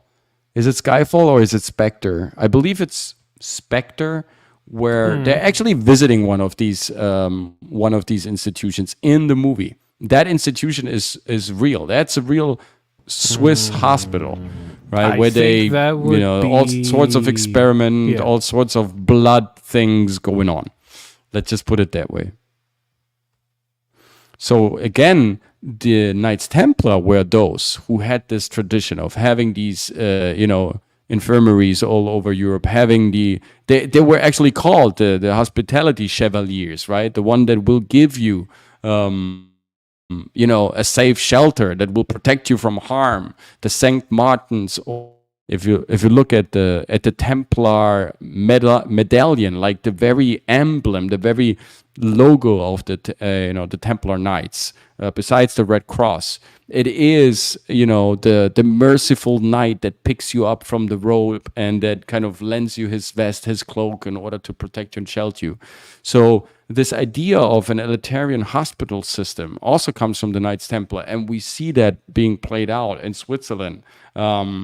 With some of these institutions having like incredible stories surrounding them and being very old, and this, of course, also the Red Cross, the International Red Cross, so that there is one hospitality system that rules them all, that is also coming out of Switzerland, is heavily linked to that idea of the Knights Templar, of that supranational network that works and functions in every way. So whether you need a non-governmental organization that takes care of your business, whether you want a finance system that is based on trust, that is supranational as well, or a hospitality or a hospital system that takes care of the ones in need, the ones that have money, aka the gold, right? And so therefore they can provide for them to have a longer and more exalting and prolific life. Here we go. Lizard is also part of our chat. Beautiful to have you here, sir. Thank you so much. Yeah, no, I find it very interesting you say that, because it's always this theory that, and yes, for those of you watching, I am sorry, but like it's pouring outside really heavily and it's thundering very, very hard. I am actually very much fine, but it is what it is. Just enjoy the background sound effects, I guess, that I did not ask for. But I do find it interesting that you mention all the time about these hospitals, because for the longest time, you always have these institutions or organizations where their objective has always been to acquire longevity more than anything. Like acquire the path of immortality. But if you can't acquire immortality, then at least enough longevity. Yeah, don't worry, Brett. That's because I have a really good mic with a really good denoise function. Otherwise, you would be hearing the thunder explode. He's our audio master. Also on the SNH panel, Dragon Slayer is our audio master. He's our our sonar guru. Sonar guru? Jesus. Okay, that's a new one.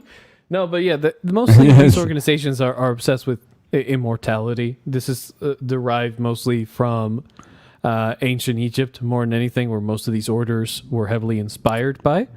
And so it's no surprise at all that they would try to create these institutions where the idea is that those who have the power and the wealth will live longer. It is kind of a little bit of a warped way of seeing things, because the idea is that, in ancient teachings, the idea was that the one who feels most fulfilled and has the most purpose and is not really afraid of death and understands their place in the universe that they live in will live longer, because they're not really afraid of what comes next or what came before or what is happening now. They're just going on their journey wherever it takes them and figure it out as best as they can while they're playing the game called life. But that's my take. Interesting. I love that. Another fact that also links us to the Knights Templar, the most famous, right, pocket knife in the world is, of course, the Swiss Army pocket Victor, which means victorious in steel. And this steel is famous all over the world. The famous, victorious in steel idea, that claim comes from the Knights Templar. Of course, they're victorious in steel. This is how they fought against what they thought to be the infidels, right? Against the heretics, against the heresy, even though, of course, we know that they practiced themselves the heresy that they were accusing the others of, right? In their secret vaults and their chambers, but not because they were worshippers. I don't necessarily believe they were worshippers of Satan or anything. They were worshippers of Baphomet. They were worshiping the occult. They were using all the methods necessary in order to gain power. And this is exactly what Switzerland is doing. And one of the most famous export articles of Switzerland is the steel of the Knights Templar. It's the Victor Inox. It's the victorious steel.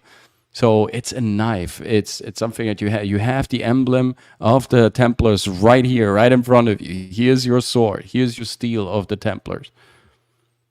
Another thing that I wanted to show you, there is a Protestant group of the Knights Templar, and that group is called Johanniter, going back to John the Baptist. And so they also run hospitals and ambulance and emergency services. And when they pick up their radio to respond to an emergency, they still say today, Akon OK. So they name the name of the fortress as one of their sound signals in order to kind of receive the emergency message. Akon OK. So they're still referring themselves to the Battle of 1291. And even the Protestant arm of the Knights Templar are using this, call code 800 years almost later, which is truly interesting, which of course connects us again. Hospitals, emergency, World Health Organization, all based in Switzerland, all with that supranational, statute that is respected by all nations, strangely enough. And here again, we have the Sons of Malta, the cross, the Tatzenkreuz, so we say in German, Baphomet cross, kind of flashing their logo, even though that's the Protestant branch of it. Just found that really interesting. Also, that the call code is Akon. So it's truly funny. Yeah, no, I find it pretty interesting that they would even do that. It's like very. I mean, you understand all these organizations. They always like to be very on the nose because they feel like if they're not a little bit on the nose, then they'll lose all their relevance because they're so afraid of being forgotten. But they also don't want to show them. Well, there you go. That's a thunder. That's a good thunder right there. Yeah, I don't know. It came out of nowhere. Chat and coach. But yeah, no, I'm fine. That's very, right, no. Yeah, just right now. Very, very, very nice. Very nice 10 out of 10 thunder. I like these. But no. As I said, they always like to be very us. Yeah, see, there you go, Brett. Yeah. Yeah, so... Yeah, I think these organizations just really like to hide that stuff, but they're also afraid of becoming basically unknown as well. It's like this weird pride that goes on behind the scenes where they must show you that they exist, but at the same time, they don't want you to know much more than that. Yes. True. But yeah, other than that, I'm going to shut up and let you continue because this thunder is really loud. Holy crap. Now, Switzerland is also a country that actually bears 4 different names. Not a lot of people know that, but it's really fascinating also to look into the name and to the etymology and kind of trying to find any hints there that will lead us to further conclusions that will help to kind of shed light into the mystery.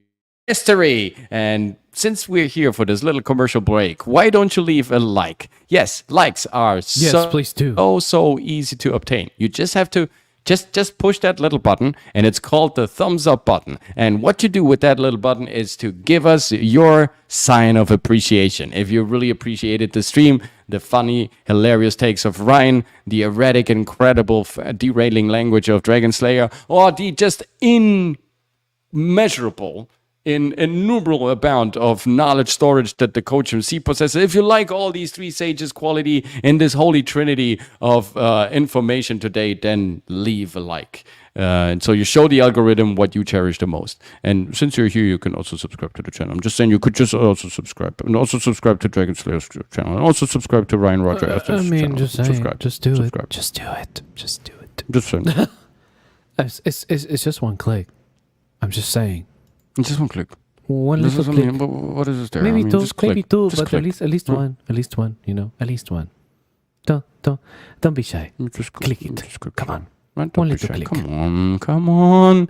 I know you can do it. Be nasty. Oh, Oh London. Oh, I love it.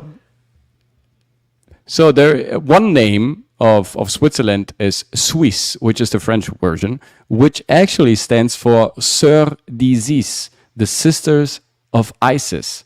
Then another name of Switzerland is Schweiz, and then another name of Switzerland is Confédération Helvética. Now, I was truly curious about where this name actually comes from.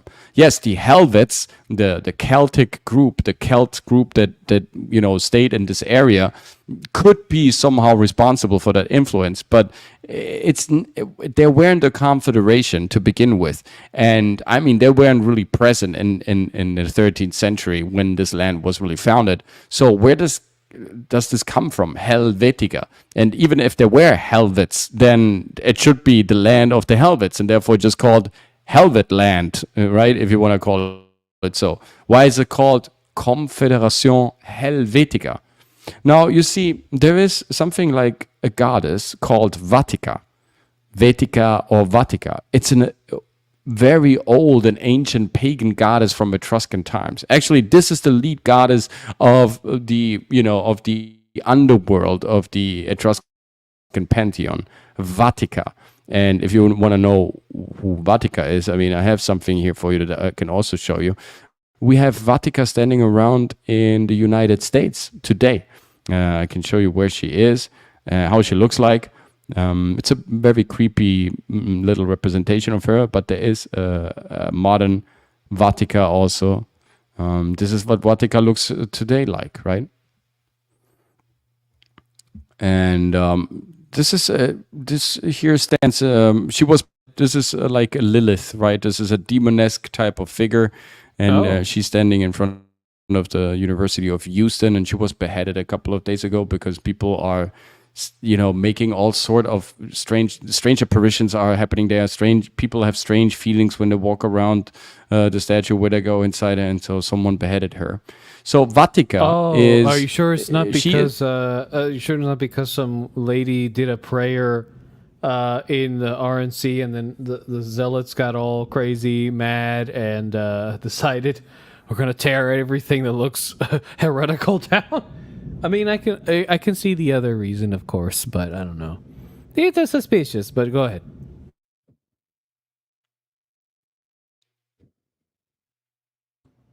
That was it. That was it, sir. What, did I say something profound without realizing it? What? Okay, Coach just went all silent. I don't know what's going on, Chad. He's just kind of doing the. No, I was waiting for you to kind of hello. No. No, I was done. So I really was done. I was just like, okay, just quiet treatment here. Okay. Oh no, Coach, don't go. Oh Jesus, Chad, this is an auspicious day, full of bad omens. It starts raining here. People don't get notified on YouTube. Oh God, it's just me now. I am by myself. Oh shit. It's like, Coach, man.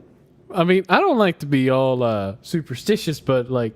No, but this is really weird. God damn, man. What the fuck? What is this? What is this, man? First, really our crazy, typical man. viewers don't get notified because I guess you put Switzerland and Templars. Then we talk about the KKK.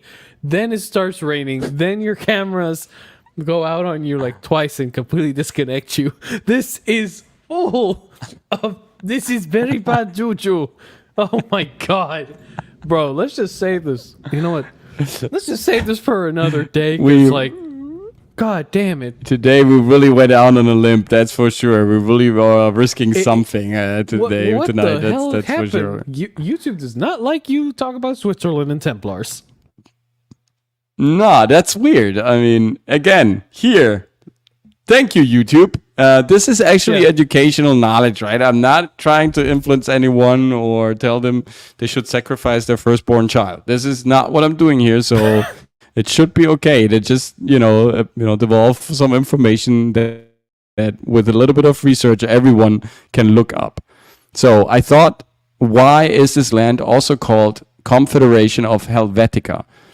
And Vatica or Vertigo, and by the way, truly interesting, there is an underground goddess of the Vertigo tribe of America, of the Indians of North America, and they see their underworld goddess pretty much like Vetica of the Etruscans. How that is possible, maybe we will illustrate in another episode of Three Sages in a Time Machine every Tuesday at 6 p.m. Eastern Standard Time. Not today, but truly fascinating anyways. I just find this type of information truly compelling. So Yes, here we indeed. have... So we have Vertigo here, and she was the underworld. You could say she's the Isis of Italy. She was the Isis of ancient Italy. And let's not forget, the first 7 Roman emperors were Etruscans, right? So the whole power system in the beginning was coming out of that Etruscan tradition and ideology. And now Vetica is part of that underground trinity. And there is another one that is responsible, because in ancient time in Europe, there was this strong belief that these underworld goddesses like Diana, like Vertigo, like Hela, for example, that we're exploring here, that we can find in Norse mythology, that also has her leg into Greek mythology, right? We can find these being prevalent, like in Europe, also in southern France, we have the three unholy sisters, and then there's also the ancient tale of Maria Magdalene and Mariah and the others, joining forces, escaping from Jerusalem and kind of settling into the Languedoc area where the Merovingers and the Carolingers in the 4th century kind of, built their big empires, and the Merovingers, they claim their heritage based on the fact that they think that Mariah, the holy Mariah, the Virgin, came to southern France to give birth to the child, and it's actually believed to be Maria Magdalene, and so she allegedly bore Jesus' physical child and gave birth to that in the southern parts of France, and this is with the Carowinger, their expectations of the throne of France comes from, because they see themselves in the bloodline of David. Now, the combination of Helvetica, the Confederation of Swiss, since we are talking about a land that is basically all cavity, 350,000 bunkers, drilled into the mountains, right? So the cities are just, the outer smokescreen. That's just the stage front, right? Inside, or let's say in the underground, inside of those mountains, this is where the real show is happening. And so, of course, it makes sense that this is a confederation of underground goddesses. We've seen the pictures of the Gotthard Tunnel, right? These incredible pagan Baphomet, satyr, Pan-like figures, these half man, half goat type of figures that were part of this modern ritual to inaugurate the new tunnel that went into the mountain. These strange voices that are coming out of these mountains, and these fake houses that are just, leading into these subterranean areas. So it makes sense that it's a confederation. It's not based on surface alliances, but on underground alliances. And so I think this is also the middle ground where the German influence and their force and their tradition met with the Southern influence. And if you look at the cross, at the Confederation cross of Helvetica, you kind of get this idea, and it's on their coins. You can see it on each and every one of their coins. So this is the center of Europe. The Southern tradition, the occultism, the Arabic influence, and of course the big Egyptian heritage coming from the south, culminating in the underground goddess of Vatica, and then the northern traditions, right? The German, the Celts, the Goths and the Ostrogoths and everybody else who was in that area, right? Kind of coming with their belief system that was somehow similar, and that reflected in the goddess Hela, which is the underground goddess of the northern parts of Europe. So both underground goddesses meeting in this new fusion, which is a confederation. And this is why the other name of Switzerland is Confederation Helvetica, which is the unholy bond of the two underground goddesses of Hela and Vatica, Helvatica. No, yeah, I think. I think it's very interesting that there is such a deep connection to all these like primordial nature gods. At the end of the day, it just shows the roots of these societies. 1980, right? You know. Yeah, hello, Ray. How you doing? No, I think I find it fascinating because a lot of people always say, "Oh no, these societies are more linked towards this sort of way of thinking." But at the end of the day, the roots of all these societies always lies in the eldritch knowledge that came from even older groups that mostly worshipped, that mostly were cults. Focused around a specific type of primordial, usually nature god.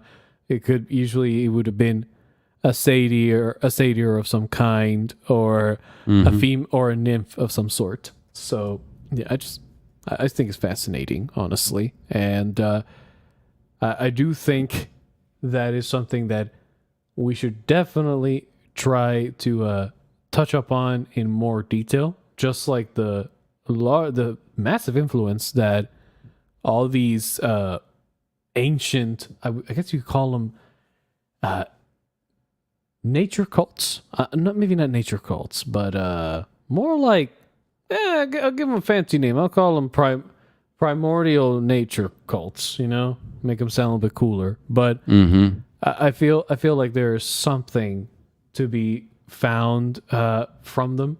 I feel like a lot of our stories a lot of the mythologies are heavily inspired by that, and that is how the cultures that we consider ancient probably acquired some material in order to better build their own stories, and hence this influenced these secret societies more and more, because like us, they simply went after finding the knowledge, and then they found out where it came from and the meaning behind them. So, boo. Okay, so you're showing a coin here. Tell me more, sir.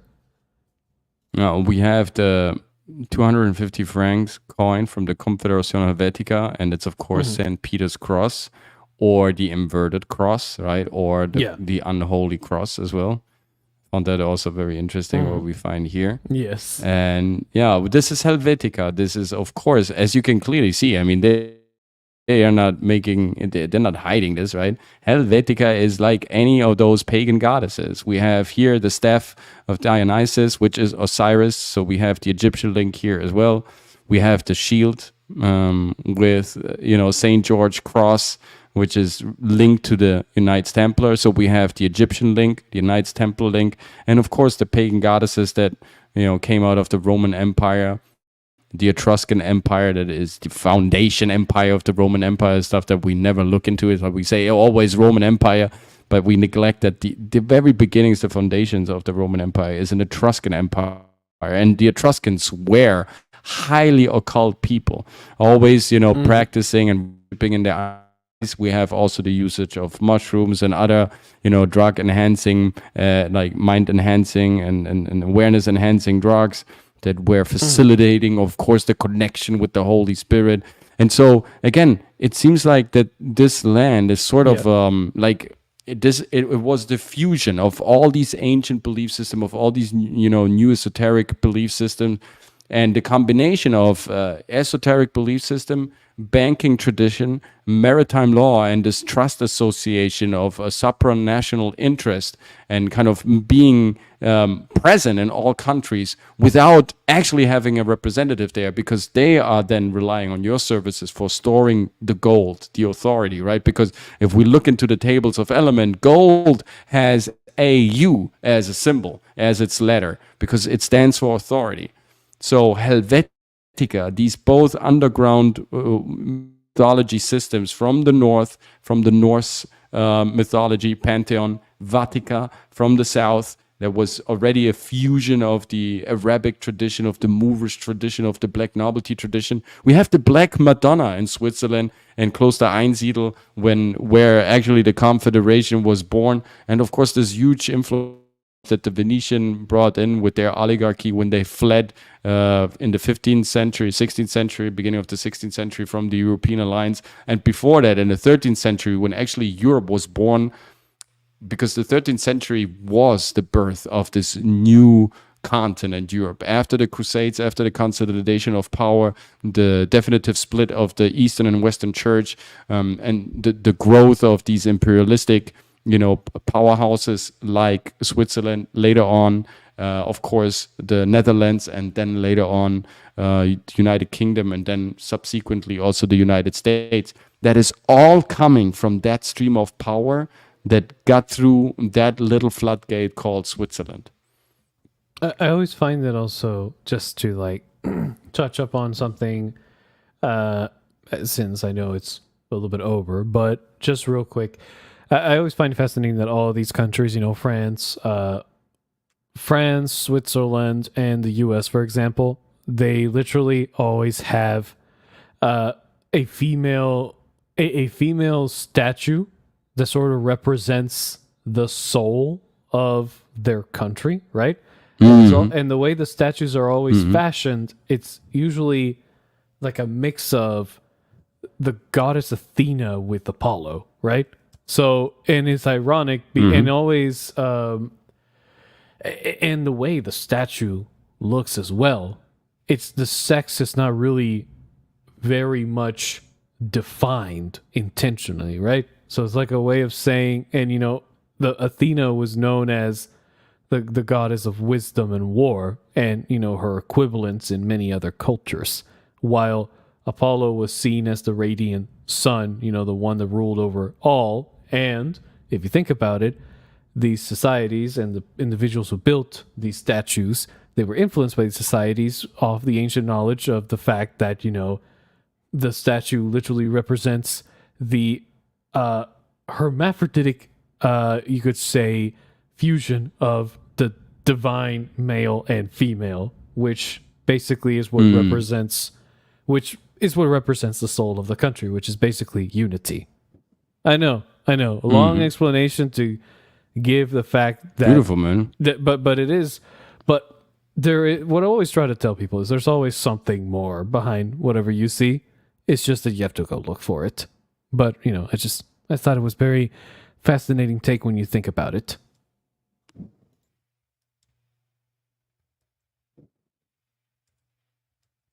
Yeah, well, Apollo in the Bible, being Satan, yes, in a way. In the New Testament, it's the devil. Yeah, it's in New Testament, the devil. I would say the devil in the Old Testament is more akin to Enki, for example, the Sumerian god of the waters, and God in the Old Testament is more akin to Enlil. If you look up both of them, both of those gods in Sumerian mythology, they have different names in Akkadian mythology, but they borrowed heavily from the Sumerians, and they're or if you want to be even more specific, their Greek equivalents would be Poseidon and Zeus, but in the Greek myth, Enki would be more of a fusion between Prometheus and Poseidon. So there's that. Enki was also called in Egypt as I believe he was more Marduk. Marduk or Marduk. Matuk, right? Yeah. He was basically Yeah. called Mars, right? That's where we Yeah. got the idea of the planet. Yeah. And Enki was more akin to Set, I believe, if I'm correct. It's like I'm trying to get all these references correct. There's like there's a lot of connections between those two god individuals and various different histories throughout the Mediterranean areas and parts of Northern Africa. People don't seem to realize it, but these gods, whatever their names were in these regions of the Mediterranean, they had a very large influence on the humans in that part of the world. That's why people always wonder, like, how is it that there's so many similarities here, but then when you go to the Far East, it's different. Not vastly different, but different in a more bizarre way, right? And when you think about it, I mean, there's literal clay tablets saying, hey, these gods literally came down, had kids, then left, but then the kids took over, but then that shit got flooded, and then the kids were like, well, crap, there's very few of us left, what are we going to do? And so they went, okay, yeah, we'll just split the ruling of the entire planet amongst the few of us, and you go handle your business. And then they had demigod children. But anyway, that's another story to be told in one of the another story. A lot Definitely of after the 13th. Yes, after the consolidation of these nation states and their sovereignty, what happened in the 19th century was basically the personification of these states with these, kind of reappropriating these pagan goddesses. You can look up like the goddesses Franca or the France goddesses or Italica or the one from the Confederación Helvética or also, Colombia here in the United States. Actually, the hymn to the vice president, right? When the vice president steps in, usually there's a hymn, like a song that's been played in the background, right? That song, his name is Hail Columbia, and it's the American version of the Helvetica or the Helvatica. And again, we have the Cherokee tribes. We have many tribes actually in here on this American territory that somehow when they're talking about their belief systems, they are eerie similar to some of the belief systems we actually had in Europe thousands of years ago. And we talked about also the connection on Three Sages in a Time Machine of finding more and more evidence throughout the United States, Northern America in general, that there was a huge ancient connection with Europe, and that there was already trade and commerce, and also exchange of belief systems. The Irish were here way before Columbus, and even Stone Age commerce. We already have evidence for that in the American continent. So the idea that they intermingle with their belief systems and they kind of exchange, we see this all the time, right? Also the pre-Columbian area with their gods, very similar to what we also see and find in Europe and their belief system on the other side of the planet. So definitely there was a lot of story and a lot of connections here. I just wanted to show you Switzerland is also subdivided in cantons. It's like in China, similar to that, they have these little city-states, right?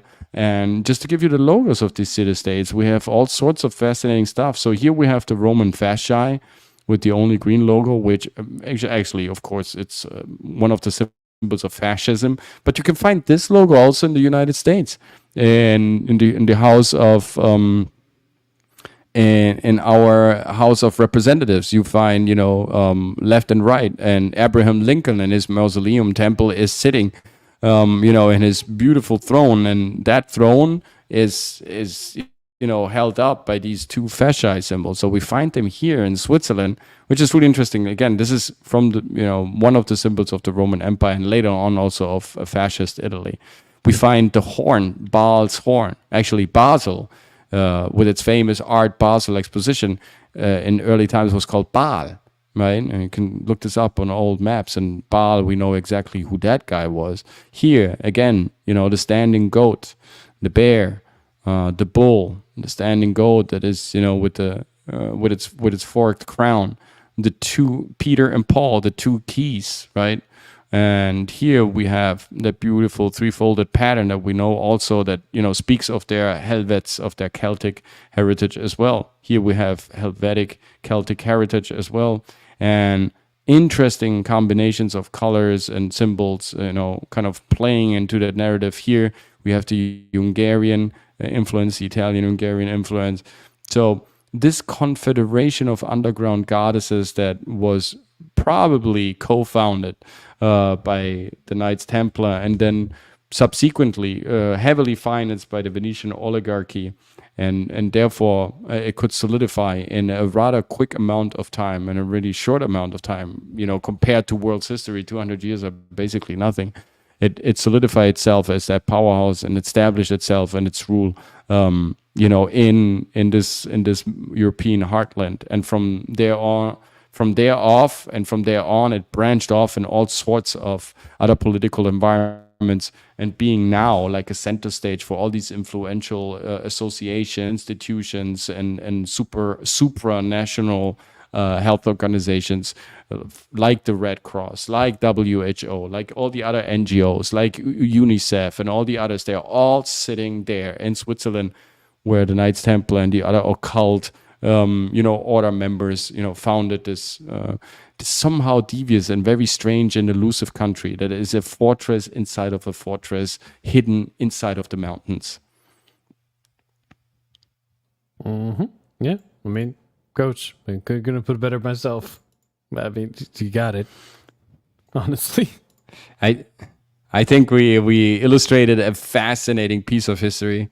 We try to shed light into the mystery of our ancient past and try to give people some context where this power of some countries are coming from, understanding, in the global play, understanding these bloodlines, these traditions, these historic threads is absolutely fundamental to kind of decipher their behavior in today, get less confused by it, and always finding an answer to some of these crucial questions. And thank you so much, Dragon, for coming out and being part of Three Sages in a Time Machine, even though the Welsh trader betrayed us. Here I read this, Darby, I'm sorry, I read this a bit too late. I mean, yeah, you could have joined us, definitely. I mean, we were in for another 20 minutes, but definitely, yeah, sure. Yeah. It's like an open invitation. I post also the link in our Tangent Podcast community chat, and then if you want to join in the future, do not worry, sir. We will bring you in. We know you have a lot of eldritch knowledge as well. Good house elf. All right, we'll definitely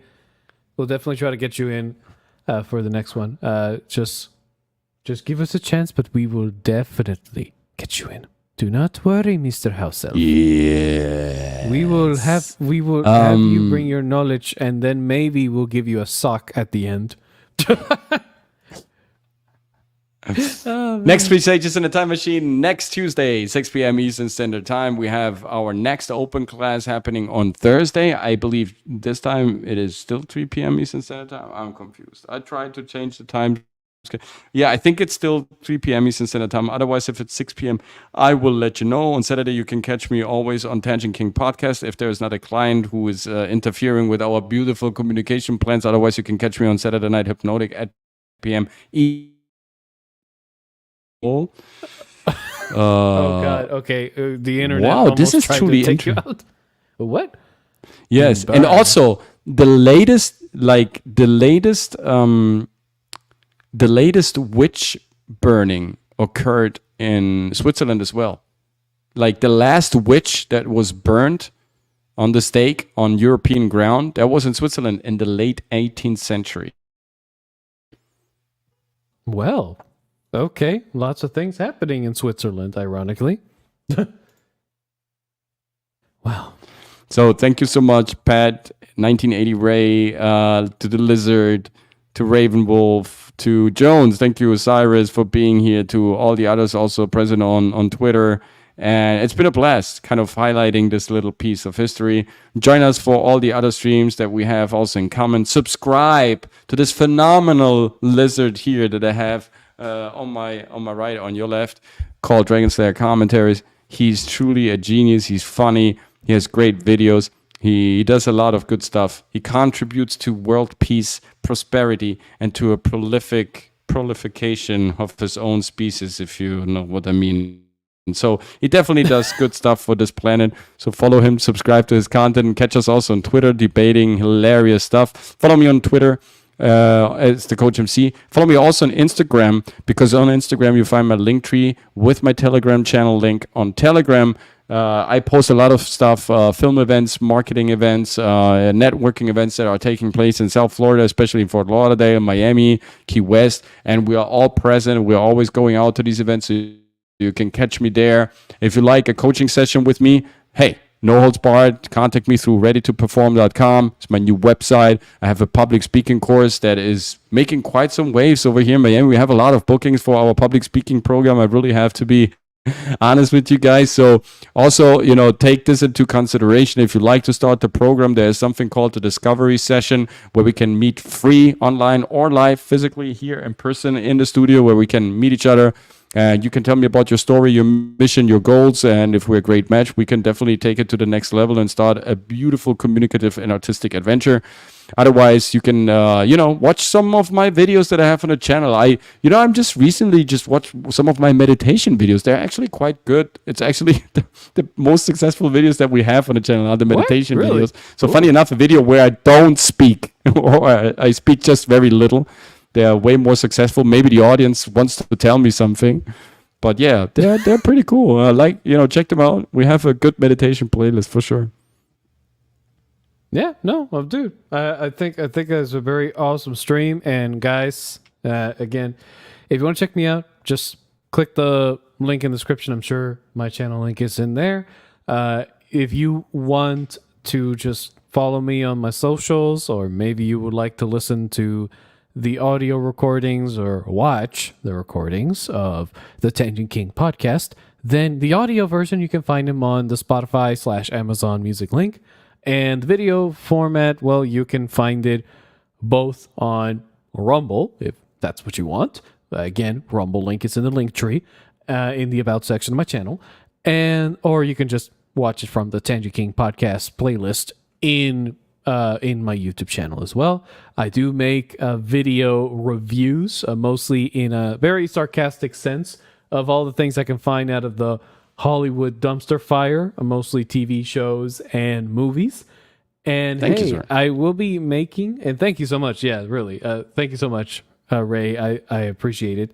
And like I said, there will be some regular reviews coming up. As for the Tangent King podcast, unless stated otherwise in a community post on my YouTube channel, it will be going live every Saturday at 3 p.m.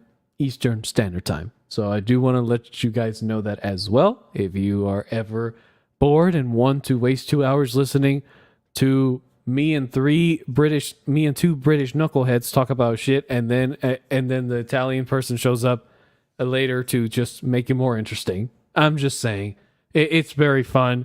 If you've ever been on it, if you want to watch the replays, again, they're on the Tangent King podcast playlist. I believe the last one we did talk about the aftermath of the Trump shooting and the ending of the Acolyte show. Barely touched House of the Dragon season 2, episode 5, because nothing happened. And well, I don't know. I think the show already ended before it actually aired for the first time. Yeah. Before it aired for the first time, the show ended already. Yeah. Oh, and we also talked about the whole Destiny fiasco from last week. But yeah, if you're interested in that, check out my channel. That's it. Oh, and I will be uploading the audio version of the last Tangent King podcast episode very soon. I did forget about it. My bad, but I will post it in a couple of minutes. Just give me a chance. But yeah, that's it for me. And thank you so much for this gracious host, the Thank Coach you, man. MC. Absolutely. Please check out his channel. It was a great show. He's amazing. Yes. Help humanity and yourself by getting rid of me. And you can only do that by subscribing. I won't stop, kind of going onto your nerves and picking you and poking you until you subscribe. But this is only when you will find peace. So therefore, why don't you subscribe right away? Help the channel to support our endeavors. So it goes such a long way to support us. Thank you guys. No, seriously. if you do it. It means a lot to us. If the numbers grow and we can share this content to more people can be aware of this information that hopefully is also a bit entertaining, then the better it is. I think creativity is based on the fact that we also have knowledge of our past, that we study the masters of our ancient time, that we understand where they're coming from, their cultures, their religions, their faith system, everything. Because through that knowledge, we can operate as well. It will blossom up in our system when we're creating something in the present. And therefore, kind of, paving the way for a better future. So it kind of closes the cycle. This is what we do. Mondays, we usually look into the future trends. Tuesday, like this, we're looking into the past, shedding light into the mystery of history. And on Thursday, we're looking to the current state of the union. And on Saturday, we're just going crazy and nuts and just giving you entertainment without any type of education. Just blank, just madness, raw entertainment. All right? Yes. Right. And just madness. So thank you so much for sticking around. See you with the next 3 sages next Tuesday. Thank you so much for the chat. Guys, we love you. See you next time. Now you're ready to perform. Go. Be bigots. Prolific bigots, of course. Beautiful bigots, of course. And bigots that have fun, of course, as well. See you.